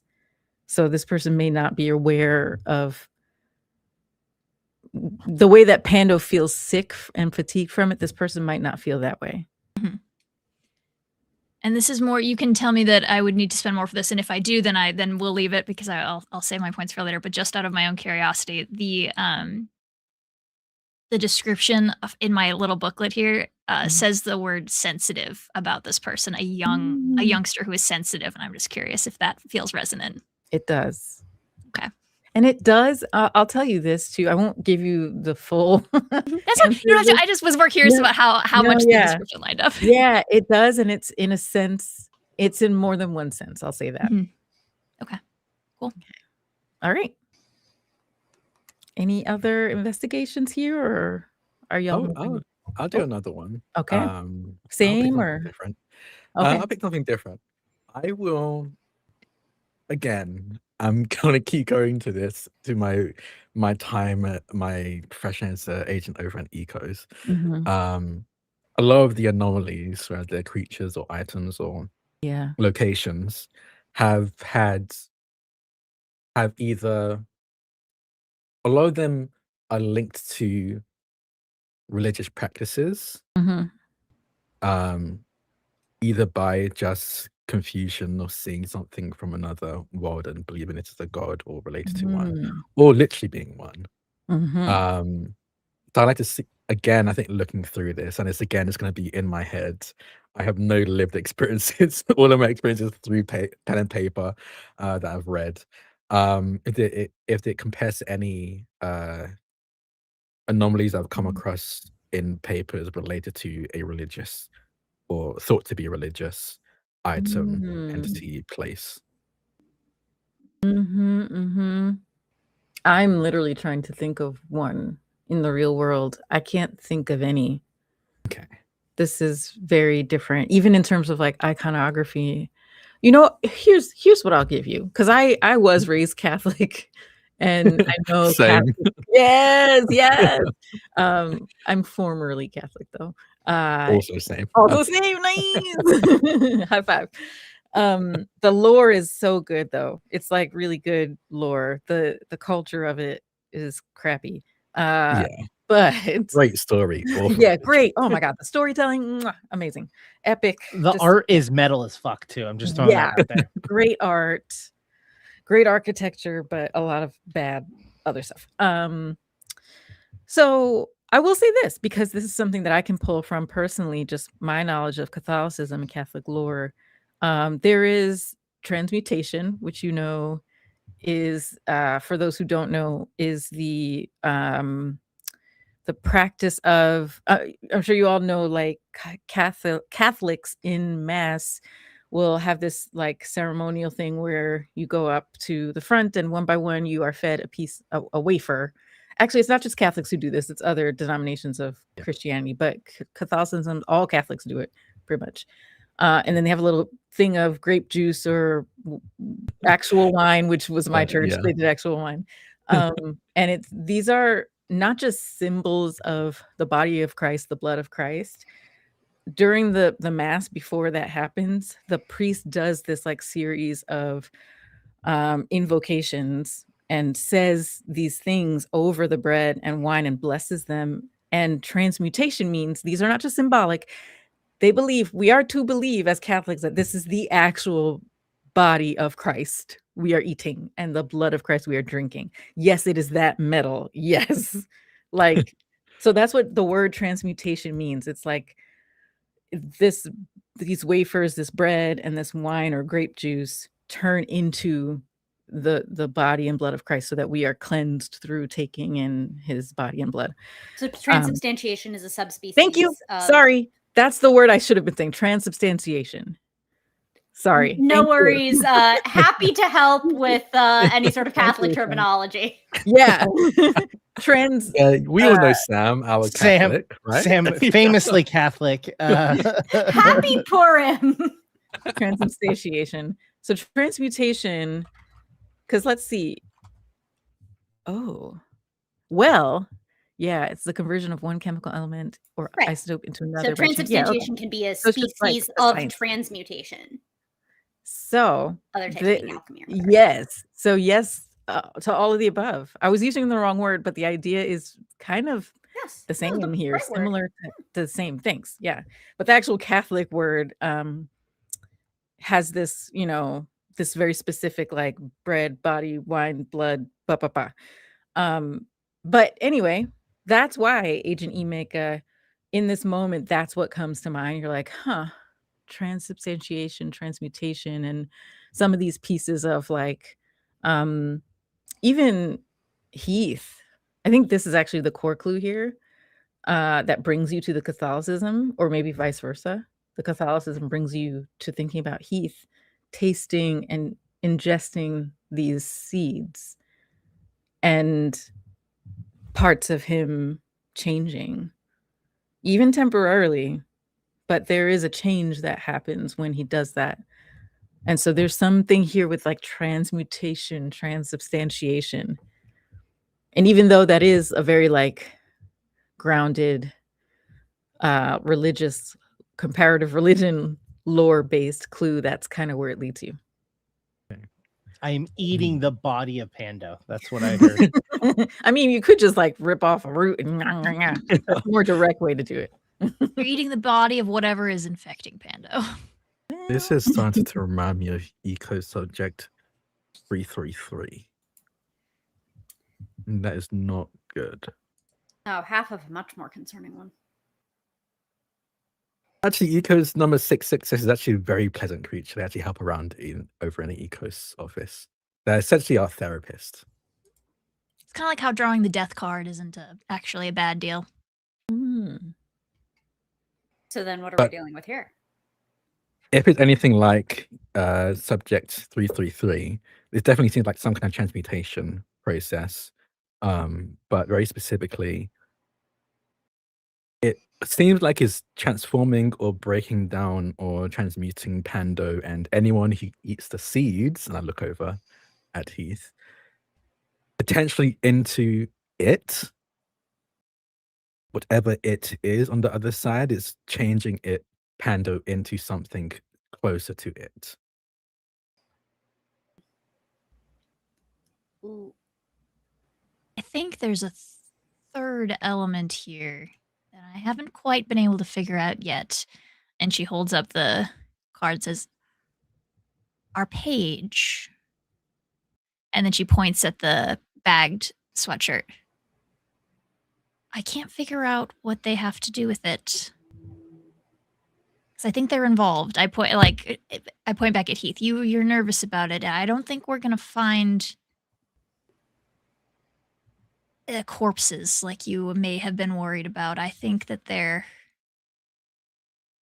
involved, maybe unintentionally, but I think we're gonna meet our page. Well, let's just hope that they're just not a pink bear. Honestly, if it's a pink bear, might be the least of what worries. I think it is. I assume it is as someone who could go to college based on the hoodie, but it would be charming to see a bear in collegiate gear. We're Especially a implying woman's that medium. they didn't transform into the pink bear. At least they'd get out of student loans. Yeah. Probably not. No, I'll keep it moving. We'll keep moving. Pink Care Bear. Okay, Back so down by the FBI.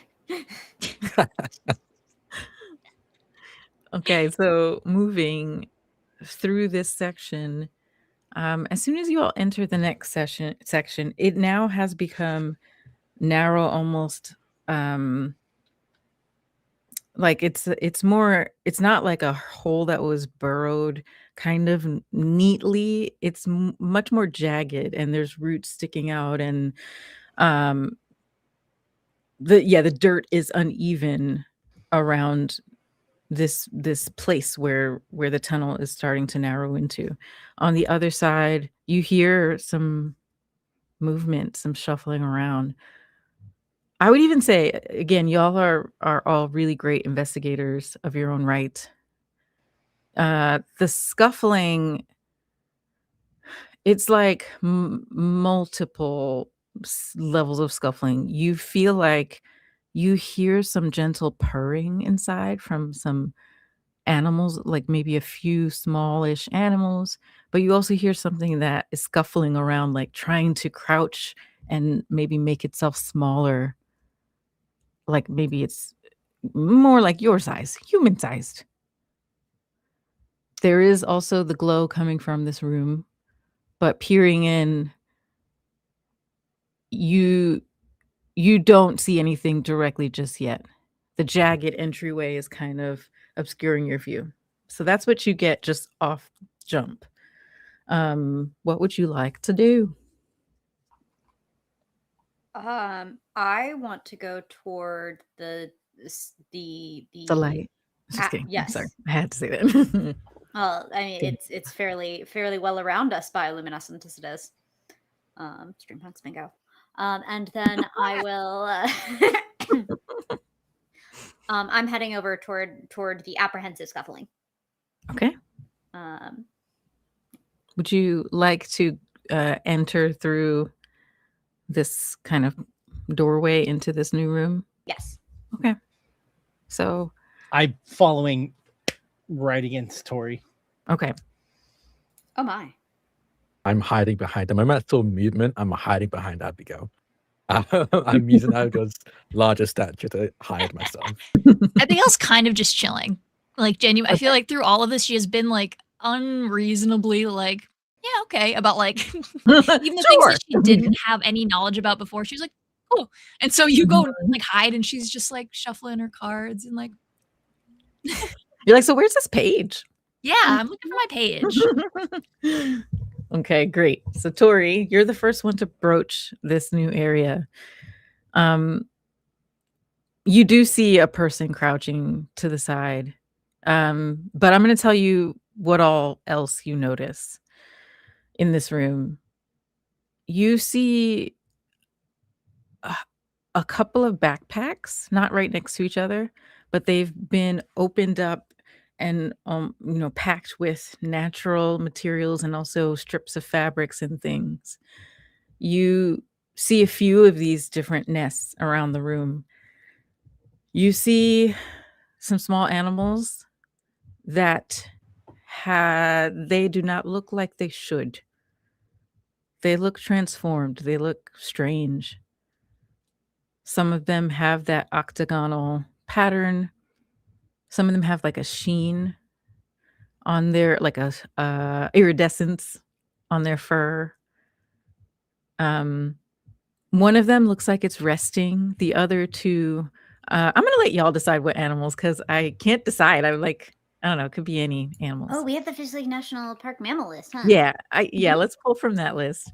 And then on the far side of this entryway, kind of a little diagonal from it, you see what looks like, it's hard to describe. I see it in my brain. Do I have words for it? Yes, I do. Yeah. So, by the way, you are underneath Pando, of course. You know that. You've been in this tunnel surrounded by the roots. This room is built by roots. It was hollowed out with the roots in mind. Maybe by the roots. Who knows? You don't know. I'm not sure anyone knows. I don't know. The roots in here are this beautiful, intense, vibrant, pink, hexagonal. In this room where the roots are the most vibrantly pink, you can also see the hexagons kind of rotating against each other like a freaking MC Escher painting. Like, how do they do that and still keep their shape? But they do. And then again, on this far wall, there is like a starburst of this intense energy rippling, and the roots are the thick of it, the heart of it. These like intense MC Escher Esh. That's so hard to say. Hexagonal shaped roots shifting. It is a vibe. It's psychedelic. It's wild. You've never seen anything like this. It's crazy. And then to your left, this is the last thing your eyes land on. That unsteady shuffle, crouched down, her back to the root wall, her arms closed in front of her. Her chin kind of tilted away from you, but her eyes tilted towards you to sense whether you're dangerous or not. You notice her left arm, the one that's further from you, hexagonal, shiny, iridescent, beautiful. And the rest of her almost shimmers as well, but is still grounded in your reality. I'm going to roll for her to see what she picks up from you. And you can also tell me, what do you want to, do you have like, are you just kind of neutral in exploratory mode, or are you vibing in any way? I heard animal noises. Okay.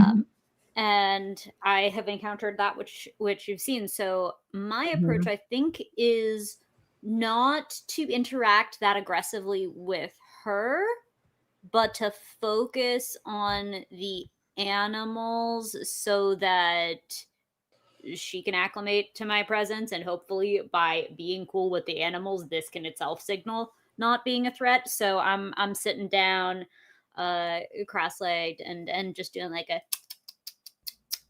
I decided I want at least one gray fox, because they look like a cross between a fox and a cat. I swear, I put them in Discord chat. They're so cute. What? Look at them. I love foxes. They're so cute. Foxes. Oh my God.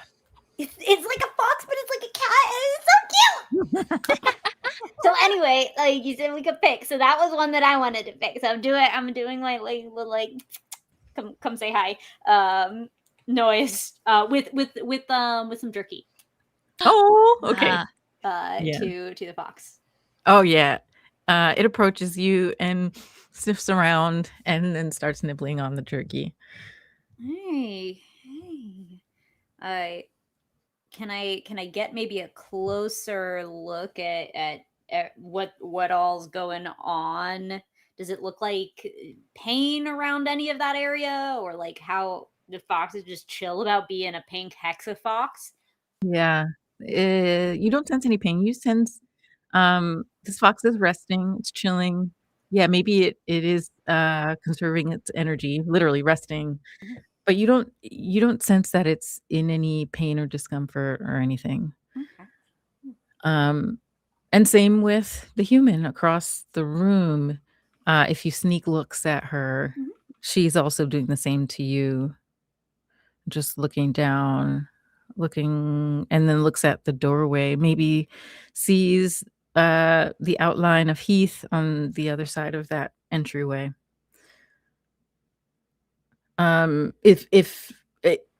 If anyone else would like to do anything, you can. Otherwise, I'm just going to keep narrating what she does. Yeah, I'll play with the animals forever unless someone else interferes. Yeah, if I see this girl, I'm going to slowly walk in, trying to show that I'm no danger. And are you okay? To the girl, if she responds. She looks like she wants to respond and is considering responding, and then just the words don't come out. She's sizing you up, basically. I think you would sense that without needing to roll anything. Sure. I take another step towards her. Also, if I get to pick an animal in here, it's definitely Alan's big-eared bat. Just saying. You do get to pick an animal. Actually, let's make it 4, so you all get to pick an animal. I'm choosing Alan's big-eared bat, which is looks like a small mouse with giant ears for its head. Oh my God! Please send pics. Done. I just sent the northern flying squirrel to the group chat because I think that I want one of those to be here. Oh my God! Oh, big ears! Cute. Those ears are twice the size of his head. Oh my god. Bigger, I would way say. more than twice. What a baby. Cute. I also just Oh love my its name God. that it's like Alan's big-eared bat. Yeah, like Hmm. is that really its name? Yeah, it really Like- does do what it says on the tin, eh? Yeah. Yeah. I do want to meet Alan though. Oh my God, they're so cute. Oh, I Uh, love these. Okay. yeah. So I would like to just kind of step forward. Like I see Tori is kind of with the animals. So I am, my guard for the animals is completely down. Like I think that like okay, Mhm. there is a person that needs attention and could possibly be showing signs of what my future might be. So I want to try to figure that out sooner rather than later, Yeah. you know? Okay. If I hear people greeting another human, I immediately go, "Oh, we found our page," and I would like to also enter the room. No, we Love. don't go. Okay. Oh yeah. I'll just like go shuffle after them. Yeah, I'm not running. I'm walking very, very Yeah. lackadaisically, but Okay. So you all are Thank you in the for room it. now. I'm gonna say, because there's a couple more clues, because each person has their own lens, everyone's gonna notice slightly different things and it's gonna overlap. But you all obviously you see what's happening in the room. You see this girl. She's now, I will say this, her demeanor shifts now that there's 4 people in the room. Because one person is like, okay, person who likes animals. A second person comes in. She's a little, I don't know what's about to happen. And then 2 more, she's outnumbered. So what you see physically is that her shoulders now kind of like square and like flatten against the wall. She's still crouched. So her like knees are up in front of her and her arms are like kind of like wrapped around her knees, but she's a little bit more upright and her neck is like very straight and her head is leaning against the dirt wall and the roots and just looking at you all. A little creepy. She's creepy, I'm not gonna lie. And she still hasn't spoken. That's not why she's creepy. It's just the vibes. You all get it. So, Drac and I'm sorry, Emeka and Abigail. I have things for you to notice, but I kind of want to see what you notice besides what we've already all called out. What's like one little detail you might notice? It can be really simple. You don't have to, make up a whole thing unless you want to. Oh. I can also start you off. That would So help there's me. less pressure. Yeah. Yeah. I'm just trying to think who would notice this first. You know what? Let's go with the science person would notice this first. Agent Emeka, as you step into the room, you notice the human and the animals and everything that's going on in the vibes, but you also are a researcher and you notice that in addition to the nests made out of backpacks around the room and the fabrics that are cut up, there are other supplies and items in here.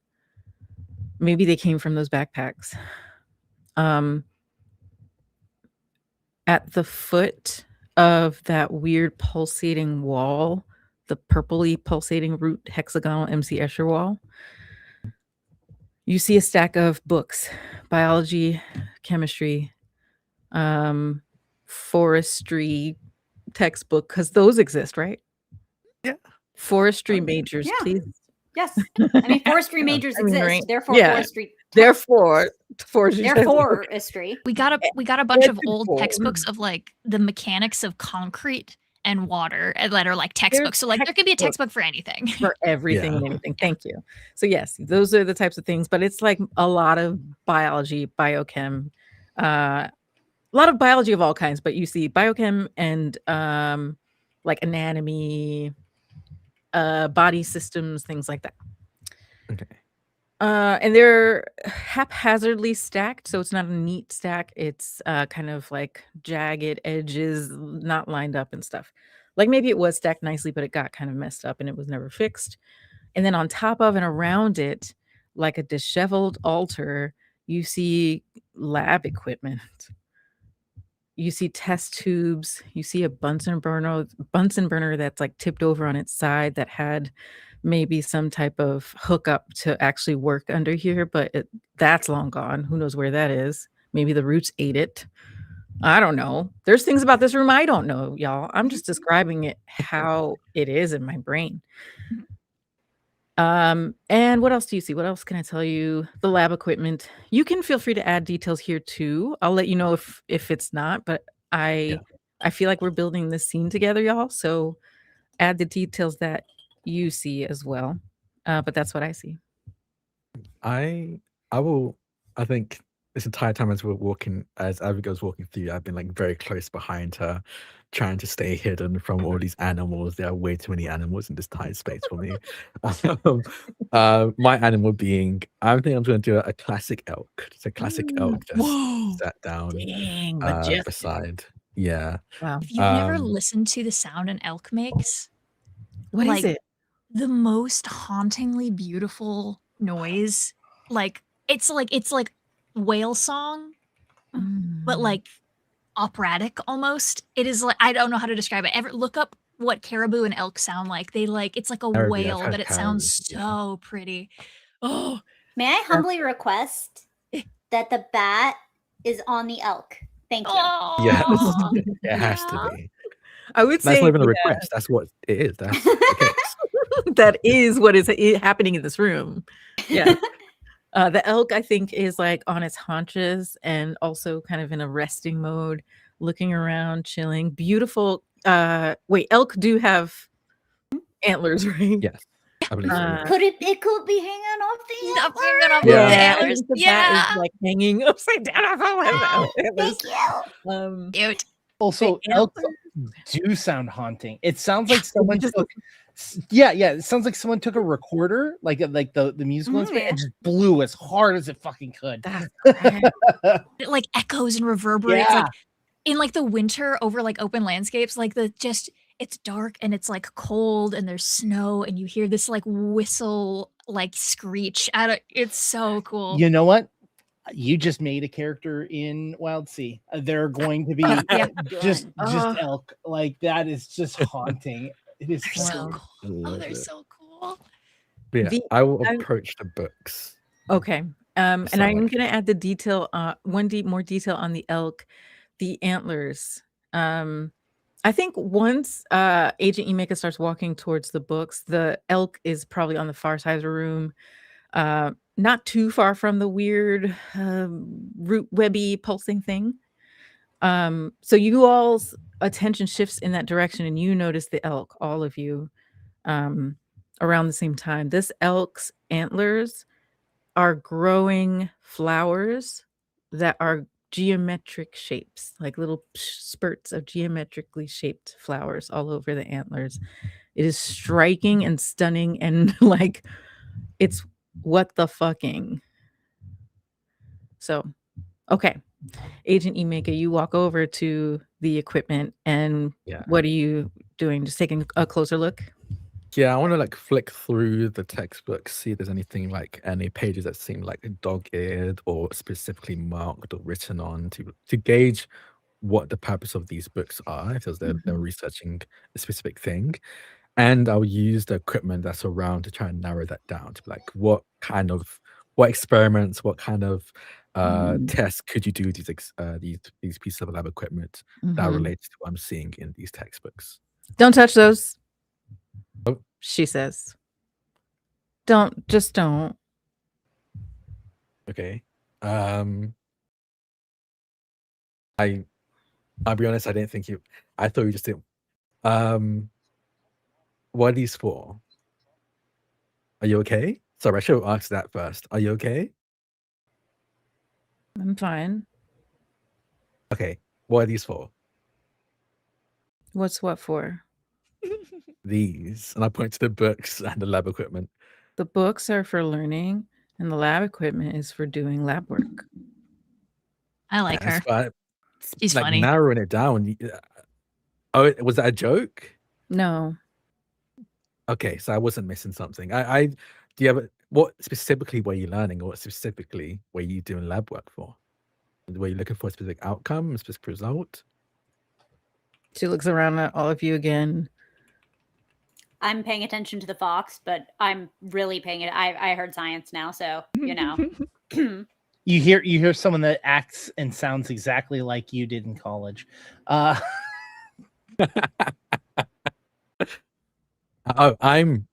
sorry. I've been taken aback. I've already met my quota of new people for the week, so I'm not very used to this. Hi, I'm Agency Mecca. Hi. I'm here, and those are my books and my lab equipment. And I was Because hear your name? Or huh? here, is that your name? No. Oh, sorry. I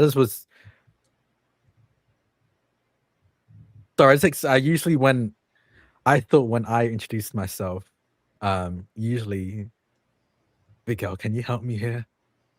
How far away from us is she? From the door is she? Like, would I have to cross the whole room to be near her? Or is she kind of like nearby?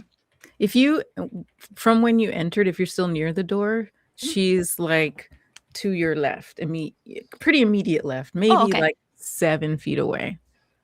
Abigail's gonna kind of just like not cross the whole distance, but maybe like half, and is just gonna like sit down cross-legged up against the wall. And she's gonna go, it's kind of funny that you're the page and that you've got books here. And so like you're a page who peruses pages. It's just kind of, the cards work in mysterious ways. But I think Pando's worried about you. So I don't know how we can help, but we can try if there's stuff you need help with. But I did just think that the page thing was kind of cool. What did he say about me? That you maybe need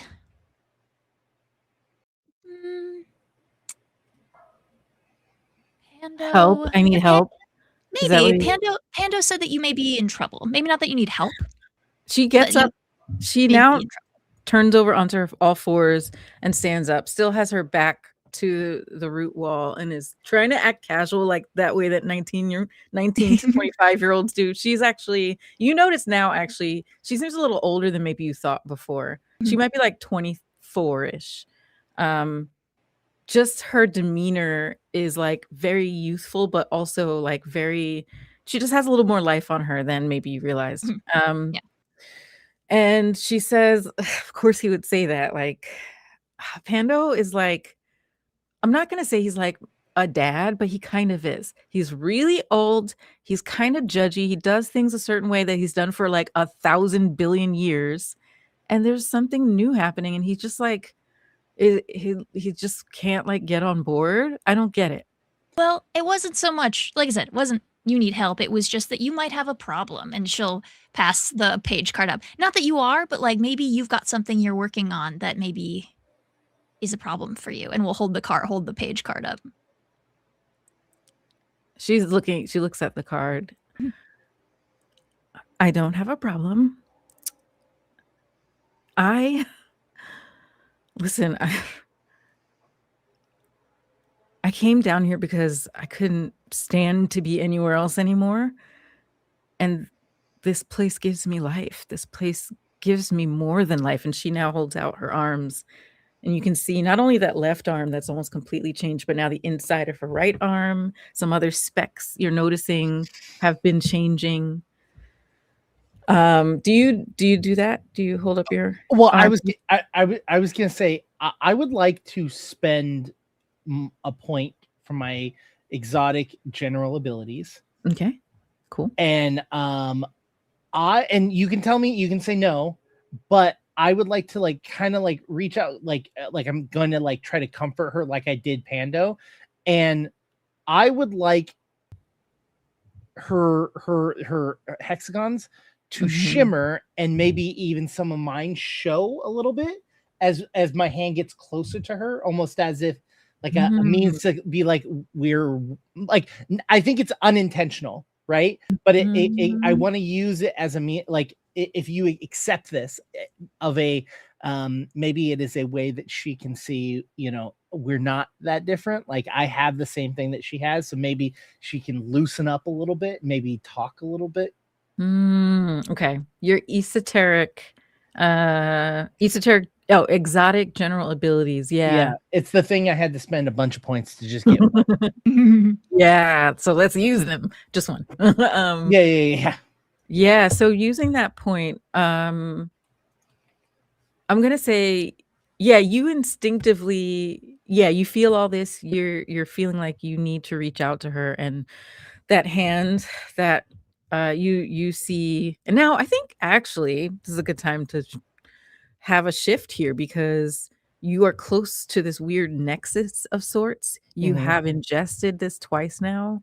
Your body has like almost, yeah, asked you to have more of it. Mhm. And now you're in a room with a very strong concentration of it, and you sense that you all do see his hands and forearms have the hexagonal design on them. Not the MC Escher-ish. It's his is much more low level, but it's now prominent, much quicker than it did yesterday. Like that took hours for it to develop. So yeah, you hold out your hand, and then you notice that they're both strong, hexagonal shape now. And yeah, I love that description. So yes, let's go with that. I think when you reach out to her, she stops speaking, looks at your hands, and reaches out. And when she touches your hand with one of hers, then your hexagons kind of shimmer and like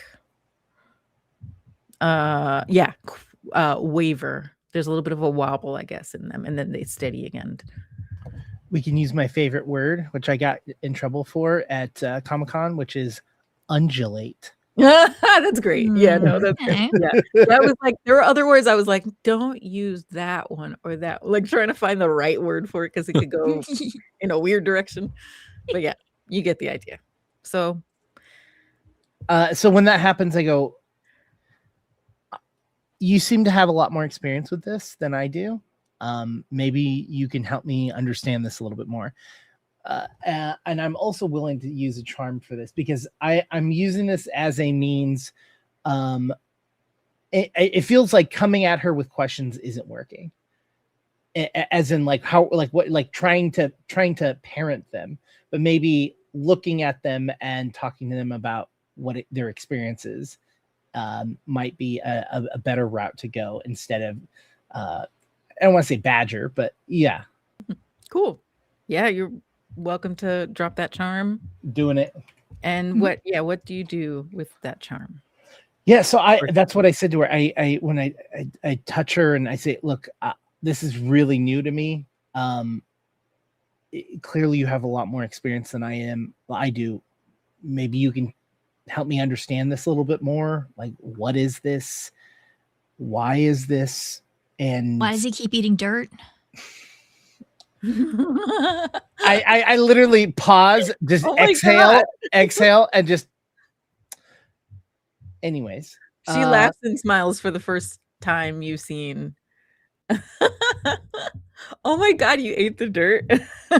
Yeah, more than once. Mm-hmm. Okay, It's really weird. It was twice.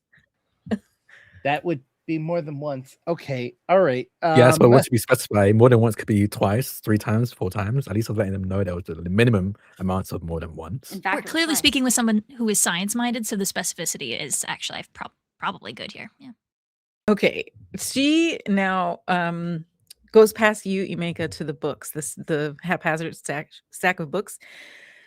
You see her reach behind and underneath some of them, and she pulls out a couple of test tubes. Actually, I'm gonna say it's one of those like holder Mhm. of Rack, 4. yeah. Yeah, she has like 2.5 that are full of what would it look like? This it's you actually, Heath, would know right away.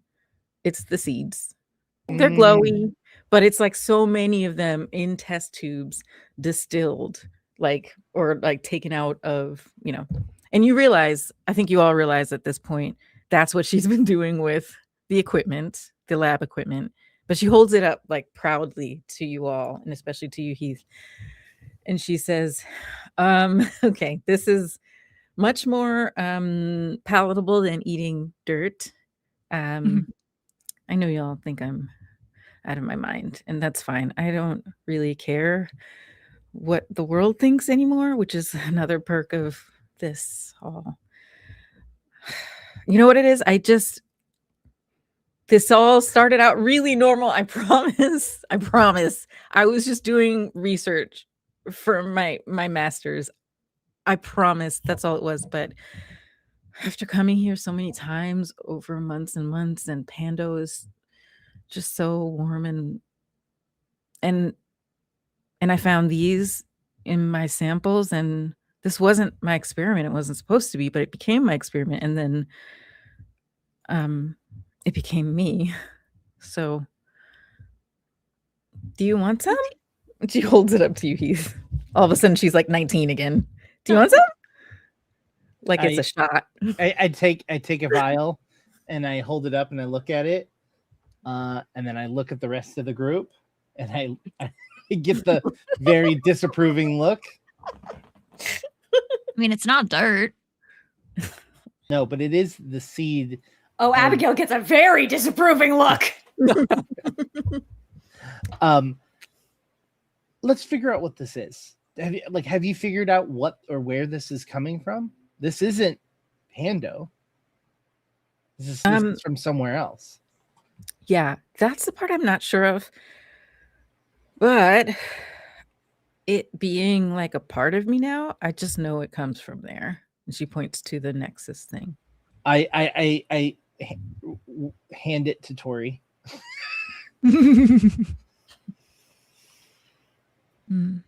So how did the animals get in here? They just came. I'm not experimenting on the animals. They are just doing this themselves. It's, it's in the forest. It's everywhere. They ingest the forest. They ingest Pando and all the other plants. So they did this. I didn't do this.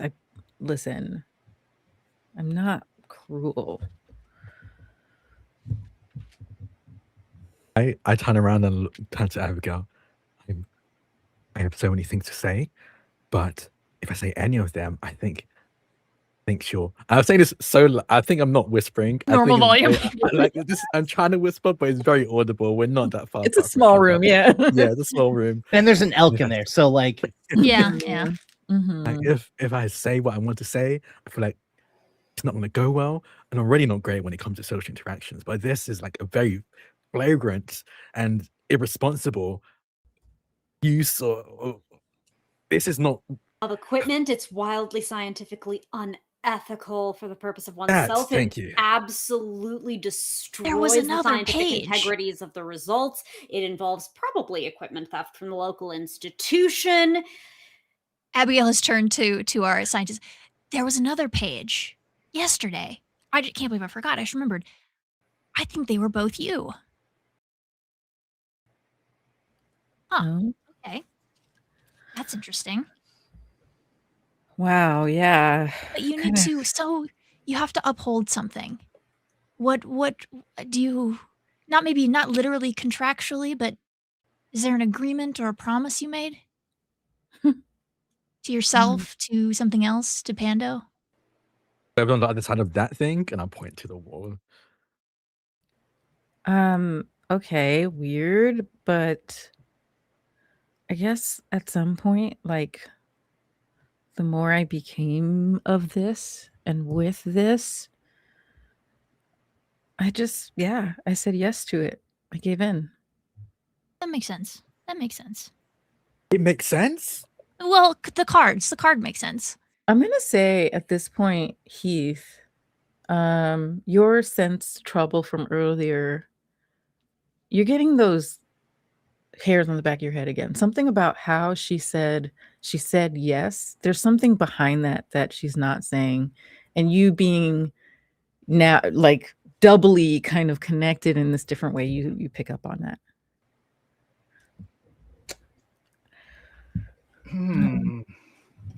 So I'm not like a dealer or anything. I'm not selling this. I don't know. I'm kind of giving up the ways of the world anyway, because like, look, how am I gonna live in the world like this? Whatever. But this world will become what this is. And she points to the Nexus. And it will be beautiful and gorgeous. And This is code red. She keeps, as you all say this. Yeah. Well, so here's the thing that I'm hung up on, is that the pages have been in trouble. both pages were in trouble. And so I'm worried that there's something that's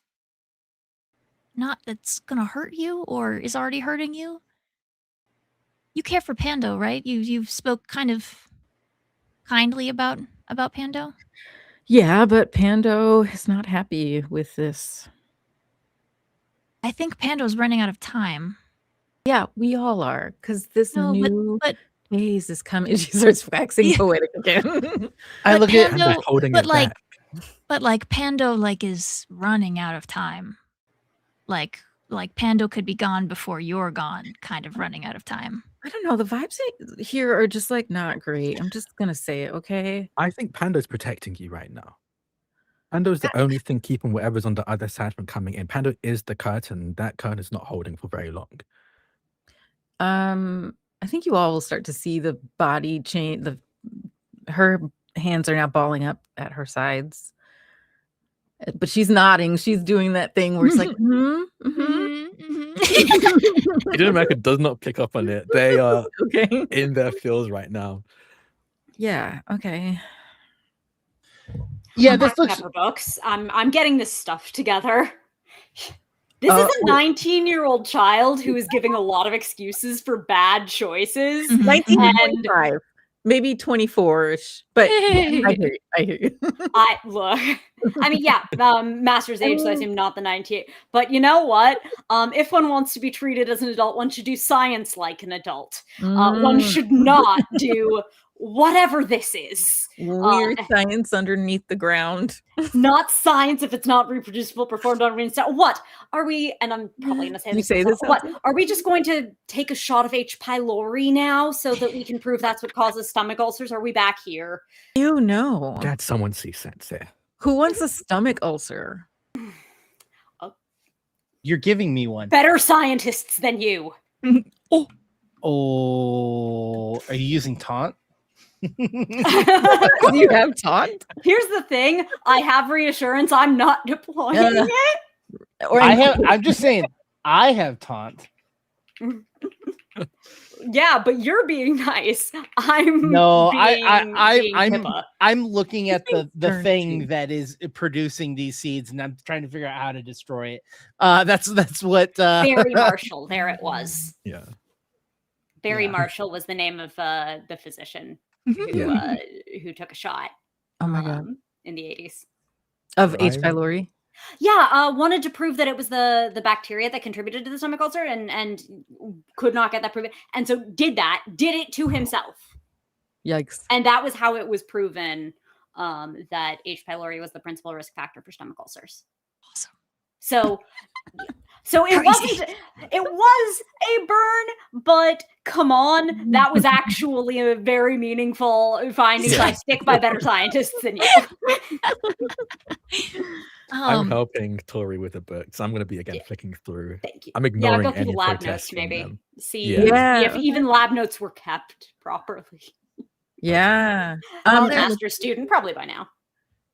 Wait, While say they're again? looking through things, I would like to use intuition Okay.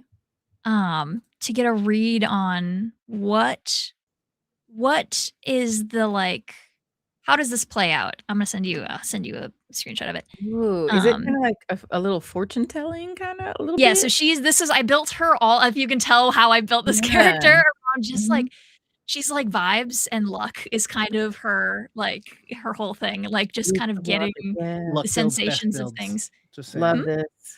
Luck builds are best Luck. builds. I love a luck build. And so this ability I think has a really fun tag at the end, which says, when you first read this description, you may worry it's too powerful, but there's a catch though. Intuition is a most capricious quality. It works only when it suits the GM's purposes in moving the story forward.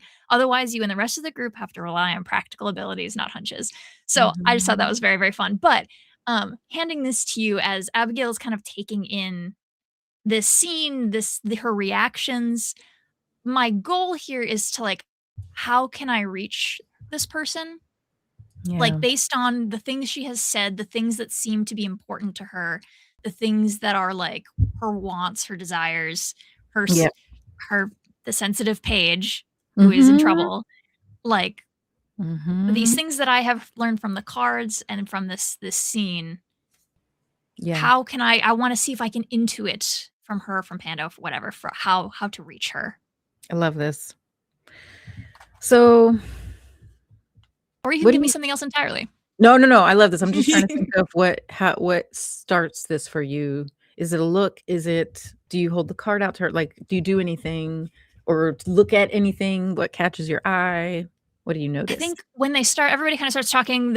I think when chaos happens or like when movement happens, Abigail's very good at being still. Yeah. And so like actions are being taken, people are reaching out, people are going to go look at books. She said her piece, but it wasn't responded in the way that she was anticipating. So she kind of like stepped back into her mind for a second and just was like, I think it's very internal for her of Okay. like just starting to like mind palace essentially these things. And then like just looking around the room, looking at her and just listening and watching and seeing if universe, Pando, her own mind, the oracle as Emeka was calling it, will give her something, a touchstone here to move towards.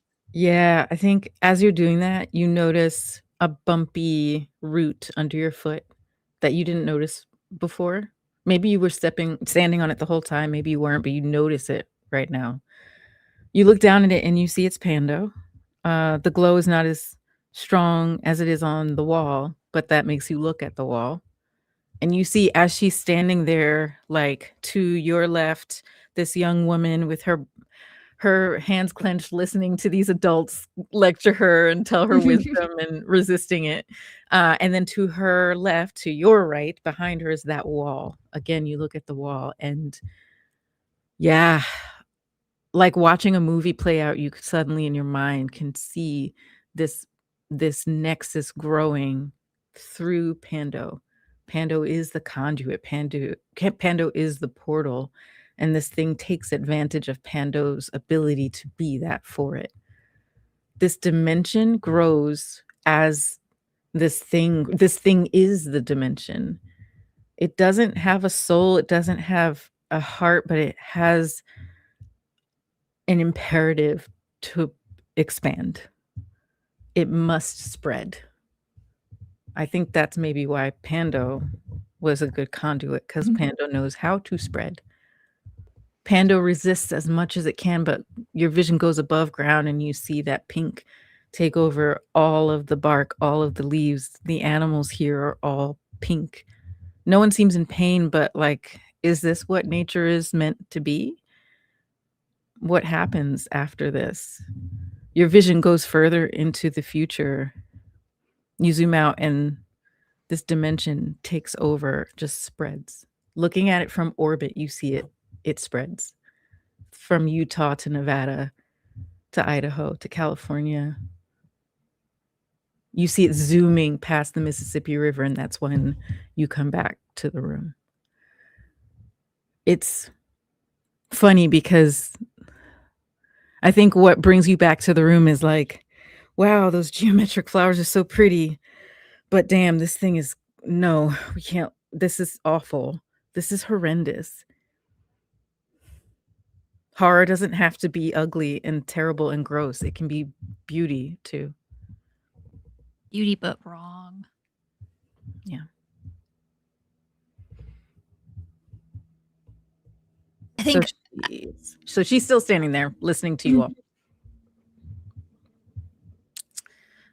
Anything else from anyone else who would like to contribute to the conversation? Hey, Agent Emeka, Yeah. does your organization have like containment units that come down and like capture or put away or destroy things that should not be here? You see panic on her face as you say this. I don't notice the panic. I think I'm still looking, like flicking through the books, go, destroy. Depends on how strong the situation is. This seems pretty intense. I think the most we can do is get maybe a Scarbo's reality anchor, okay, a couple of those and circle Pando and keep that in place, but it would be very temporary. We would need to deal with the source quickly. I think it would only be able to hold for maybe a couple of days. I think we need to do this now. Yeah, no, I have a feeling, and I'm gonna have to reach out to Ecos. I don't think they expected it. She to be jumps this big. into the root nexus. And you see first the arm that's almost fully infected or changed get consumed by the roots as she leans her head back into it, and then her torso. I was next to her. I tried to. There's 3 limbs still out now. Yeah, I grabbed her by the forearm. Okay. And you pull. Athletics, Not- do you have, or what do you have? Not even pull. I just want to see if she stops. Okay. If I hold. Oh, okay. Then I feel like this is a check, but maybe it's not physical then. Let's see. I've got composure, stability, Yeah, presence. absolutely. Yeah. That. Yep, Okay. exactly that. Okay, so you're trying to keep her from going further into this root system? I want to find her. Like, I want to appeal to her. Like, I tried the Pando route, but that route, that she brushed it off. Everyone's things brush off. I think we need to connect with her, and like this is somehow convinced her of something that isn't true.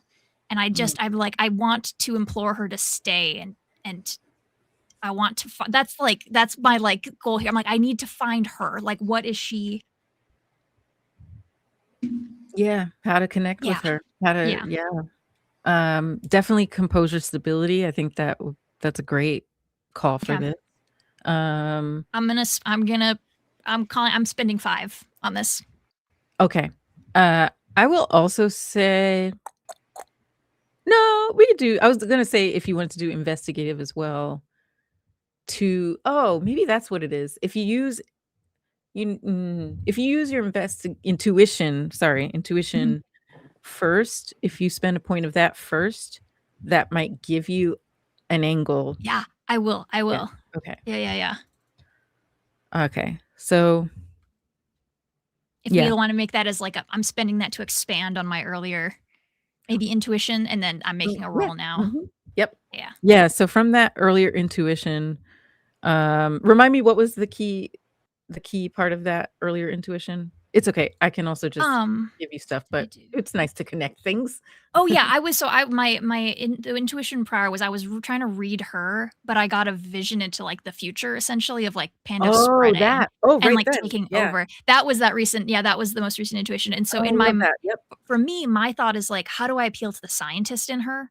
Like that has to be the next step, because this isn't Earth. This is invasive. Like that was going to be my next step. So if there's like if I can glean that would work, that would reach her, then that would be my next step. But like right now, I'm like, I just want to physically, with my presence and whatever, that was one of my highest stats, is that she's chill under pressure, and just stop her from leaving. Yeah, that is definitely something you feel like that actually might be like one of the last things that could grab her again, going back to that scientist, because it has veered off from the science, obviously. So you hold on to her, and you look at her. Like, just holding. You can't see him. And do you say anything, or is this just vibes? The first was to see if she would stop, or if she would try to pull away from me. Okay. If you wanted me to roll to see if I could keep her here just with the intent, because that was, I said I'd spend 5 of. Yes. Oh, that's right. Yes. So that's where this comes in now. Yes. You did 10. Oh yeah, great. Yeah. So you did the intuition, and that showed you that yes, science is a really good angle that could work here. And now with that 10 that you got with the point spent and the roll on composure, stability, you are a stabilizing force. Talk about roots. You are rooted to Pando beneath your feet. I'm gonna say you even maybe hook a foot or two under Pando. That root that caught my attention. Yeah. And it was there the whole time where it needed to be. You slip your foot under there, you are anchored, holding onto her arm, and just like looking at her gently but firmly, and also just thinking, this is not good. This is invasive. This is an invasive species. That is literally just it in a nutshell. It's not from here. Yeah. Do you say that? It doesn't belong here. It doesn't belong in you either. You know that. Come on. You're smart. We saw your university sweatshirt. You're doing higher education shit. You brought all this stuff out here to learn. You're smart. You're smarter than this. Something is keeping you from seeing that. And I believe that you can find your way through whatever grief is making you want to be away from people and the rest of the world and just hide here. I think this thing is feeding on that. It doesn't belong here. It doesn't belong in Pando, and it doesn't belong in you. And I think you know that. And I think You feel her slightly dip towards you. You can tell now that the roots do not have as strong a hold on her, but she's still there. She hasn't fully left them. You've stopped her from going further in, and you can tell that you have touched some sensibility in her. And also when you said grief, you noticed something on her face that went really deep. So yeah. Anyone else like to do anything? Yeah. I would like to use my left arm to reach into the Nexus and grab her other hand. Okay. Yeah, that's great. Do you need, I've got Scuffle. Yeah, scuffle, roll scuffle. Yeah. I'm gonna spend all 3 of the points I have in Scuffle on this. All right. 4 No plus 3, Scuffle. so 7. Perfect. Yeah, absolutely. You kind of have to peel her arm out of, and at the same time, you're kind of like digging your hands into the dirt and the mess of roots, the MC Escher-ish of it all. It's a weird sensation. You got a taste of it twice. And I'm not saying it's like drugs. This isn't entirely a drug metaphor. It's only a little bit. It's really just but no, seriously, it's not that. It's like, No, I got way more of a Toxoplasma gondii vibe. Don't worry. oh, what? Say it again. Toxoplasma gondii, you know, the cat parasite that influences your Oh behavior yeah. Oh, in yeah. order to facilitate its I mean, reproductive process. You are my science sibling, my science TTRPG sibling. So that tracks. Yes. I love it. So yeah, you dig your hands into the roots and the dirt, and you kind of peel her arm out of it. And I mean, it's hard to even tell what is the roots and what is her arms, but you manage to pick through and grab it. She doesn't resist. She just kind of watches and looks at you all. You all notice that like a good half of her brain is also in the root. So she's still there, but like she's still in danger of losing herself to this thing entirely and just sinking into the roots. But you're doing a great job of getting her out limb by limb. Do you do anything else before someone else? You're muted. Oh, I'm already reaching out. I'm gonna go for like I'm gonna dig into my pocket, and I'm gonna pull out. If you allow me, I'll use a network point. And I'll use preparedness and network for this, but like some kind of way to reach out to ecos, because okay. this has reached to a point where I'm like, we can't. This is much bigger than we anticipated. We cannot do this alone. Yeah. Yeah, we need people with earpieces and sunglasses on this. Yeah, exactly. I wanna Helicopters and reach out shit. to ecos. Yeah. Great. I'm happy. Yeah. How many points would that be? Because I'm happy to spend as many as necessary. How many preparedness do you have left? I have technically I haven't used any preparedness, but we've used so Enough. many things. Yeah, we're literally at the last few minutes, so spend as much as Yeah. you want. And I'll spend all 7. okay, Why not? I mean, with all 7, preparedness. with all Super 7, I'm gonna say that because satellite, you're underground, so satellite's not actually gonna work really well or at all. You have some other like cool futuristic communication device Yeah. that works down here. It's So- the tricorder. Ooh, It's maybe tricorder. it could be like it is like a wire attached to a machine that can burrow upward. Ooh, Yeah. that's Cool. cool. And Yeah. Can Pando help? What if Pando takes it and pulls the Yes, all of this Yeah, happens. okay. Yeah. little Yeah. root comes and grabs it and just like Yes, pulls it and straight up to the stretches surface. it the rest of the way, and you Thank you, send that Pando. message to Ecos. And also I would say to Philomena probably as well, because she's been y'all's handler on this mission. and she's going to be able to send in, the we'll fill vanguard her to in. help you out. Yeah. Yeah.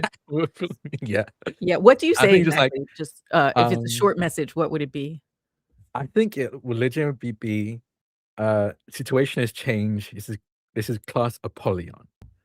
This is I what? Say repeat, again? this is class Oh, Apollyon. okay. Um I might ask you I to don't know if put that that in the makes sense. chat for me. Okay. Put Yes, that in the I chat. was saying, yeah, I'll spell it out. Okay.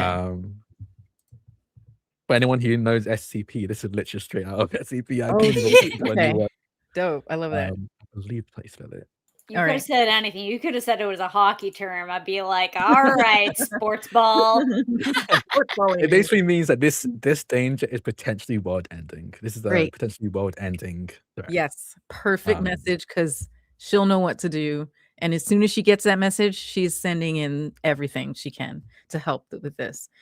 Tori, what do you do?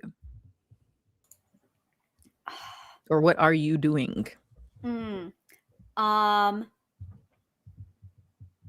I am first and foremost taking advantage of all 6 of my composure to not rugby tackle this individual. Because, like, sure, people are doing very gently, all the limbs, all that good stuff, all the reassurance. I actually took a lot of points for, but that was before I encountered this scientific catastrophe. The mad Animals here. You could say, "Oh, I'm not deliberately experimenting." Sure does seem like maybe there was some neglect. I'm paying attention to the babies who deserve better than, like, we're going to eventually have to move an elk out of here. How did it? Hang on. How did the elk even get in here? We saw that hole. Poor elk might have broken its little elk leg. I'm gonna have to get this elk out of here.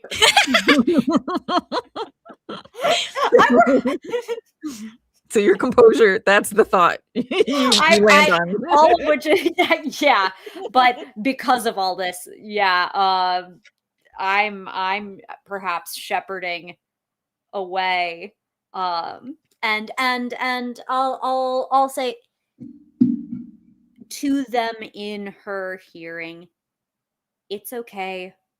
We're gonna take care of you. We're gonna get you to the vet, get you some medical care. I don't think this did too much damage, but we whatever it is, we can help. We can fix it. And I didn't see a guilt ability. Charm. What was your the one that you said you took before you did science? The like reassurance. Yeah. Use reassurance towards the animals and by proxy guilt Right? Yeah. That's basically. Yep. Just well, also because she proactively made a point of saying, I didn't experiment on them, which tells you that she at least cares about their well-being on a fundamental level.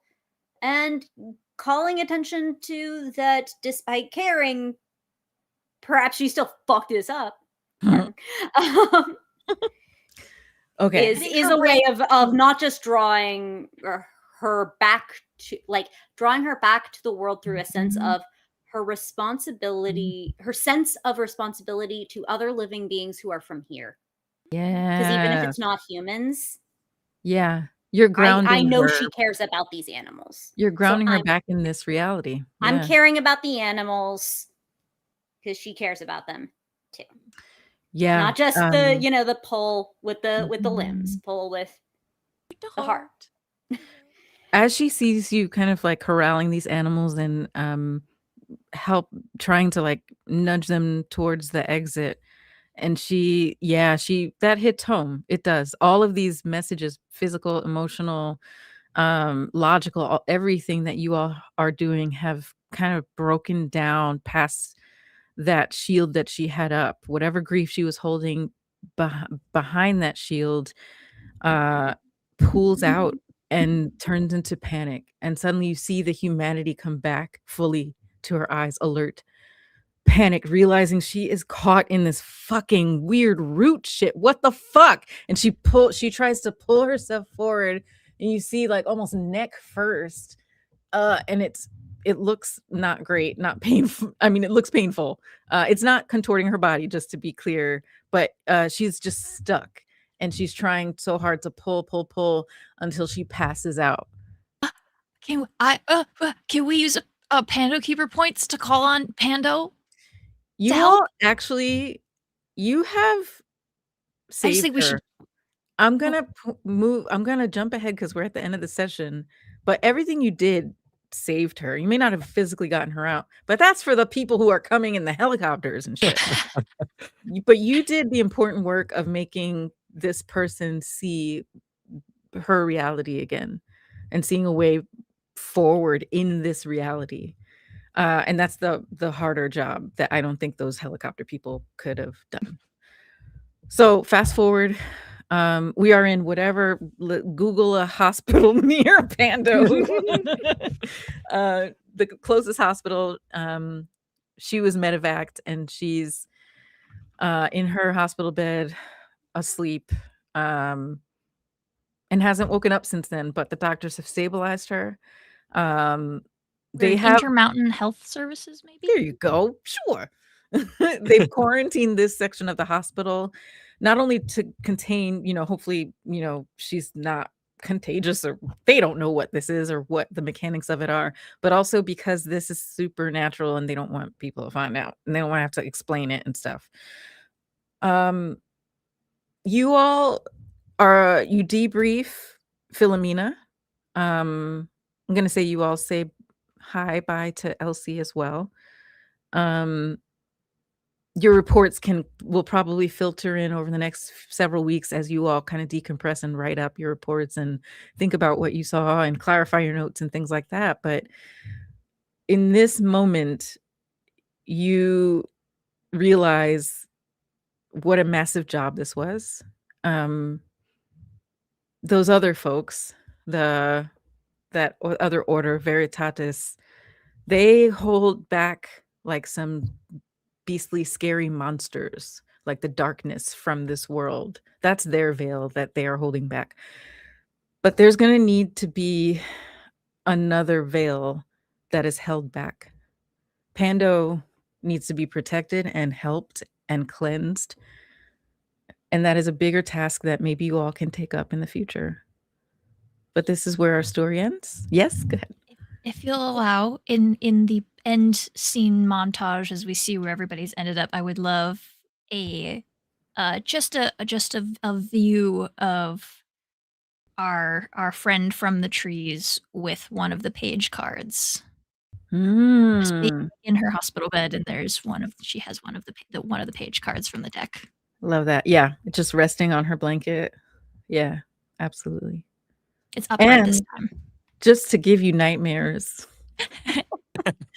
Right before we close on that scene, her eyes open, and they are hexagonal when they weren't before. And that's where we end. Pando! Yeah, Pando! Yeah! Yay, Pando! Oh, it's so good, Aliza! So fun. Thank you. Thank you. Thank you all for jumping in. This system ended up, I feel like, being awesome to just explore and improvise together, because that's the most fun I've had in running a game in years. Yay. I've had a lot of fun doing it, but like this is the most fun because cool. The system was really supportive of storytelling rather than crunchiness. Thank you all for testing out this new setting, and also Gumshoe, and also just bringing these fucking fabulous characters that were so fun and yummy, and oh my god, so much great stuff you all explored and brought to the table and to this story. Thank you all to our Pando Keepers and Aux crew and everyone watching, all of the streampunks and the Althavens plural. Yes, Althaven.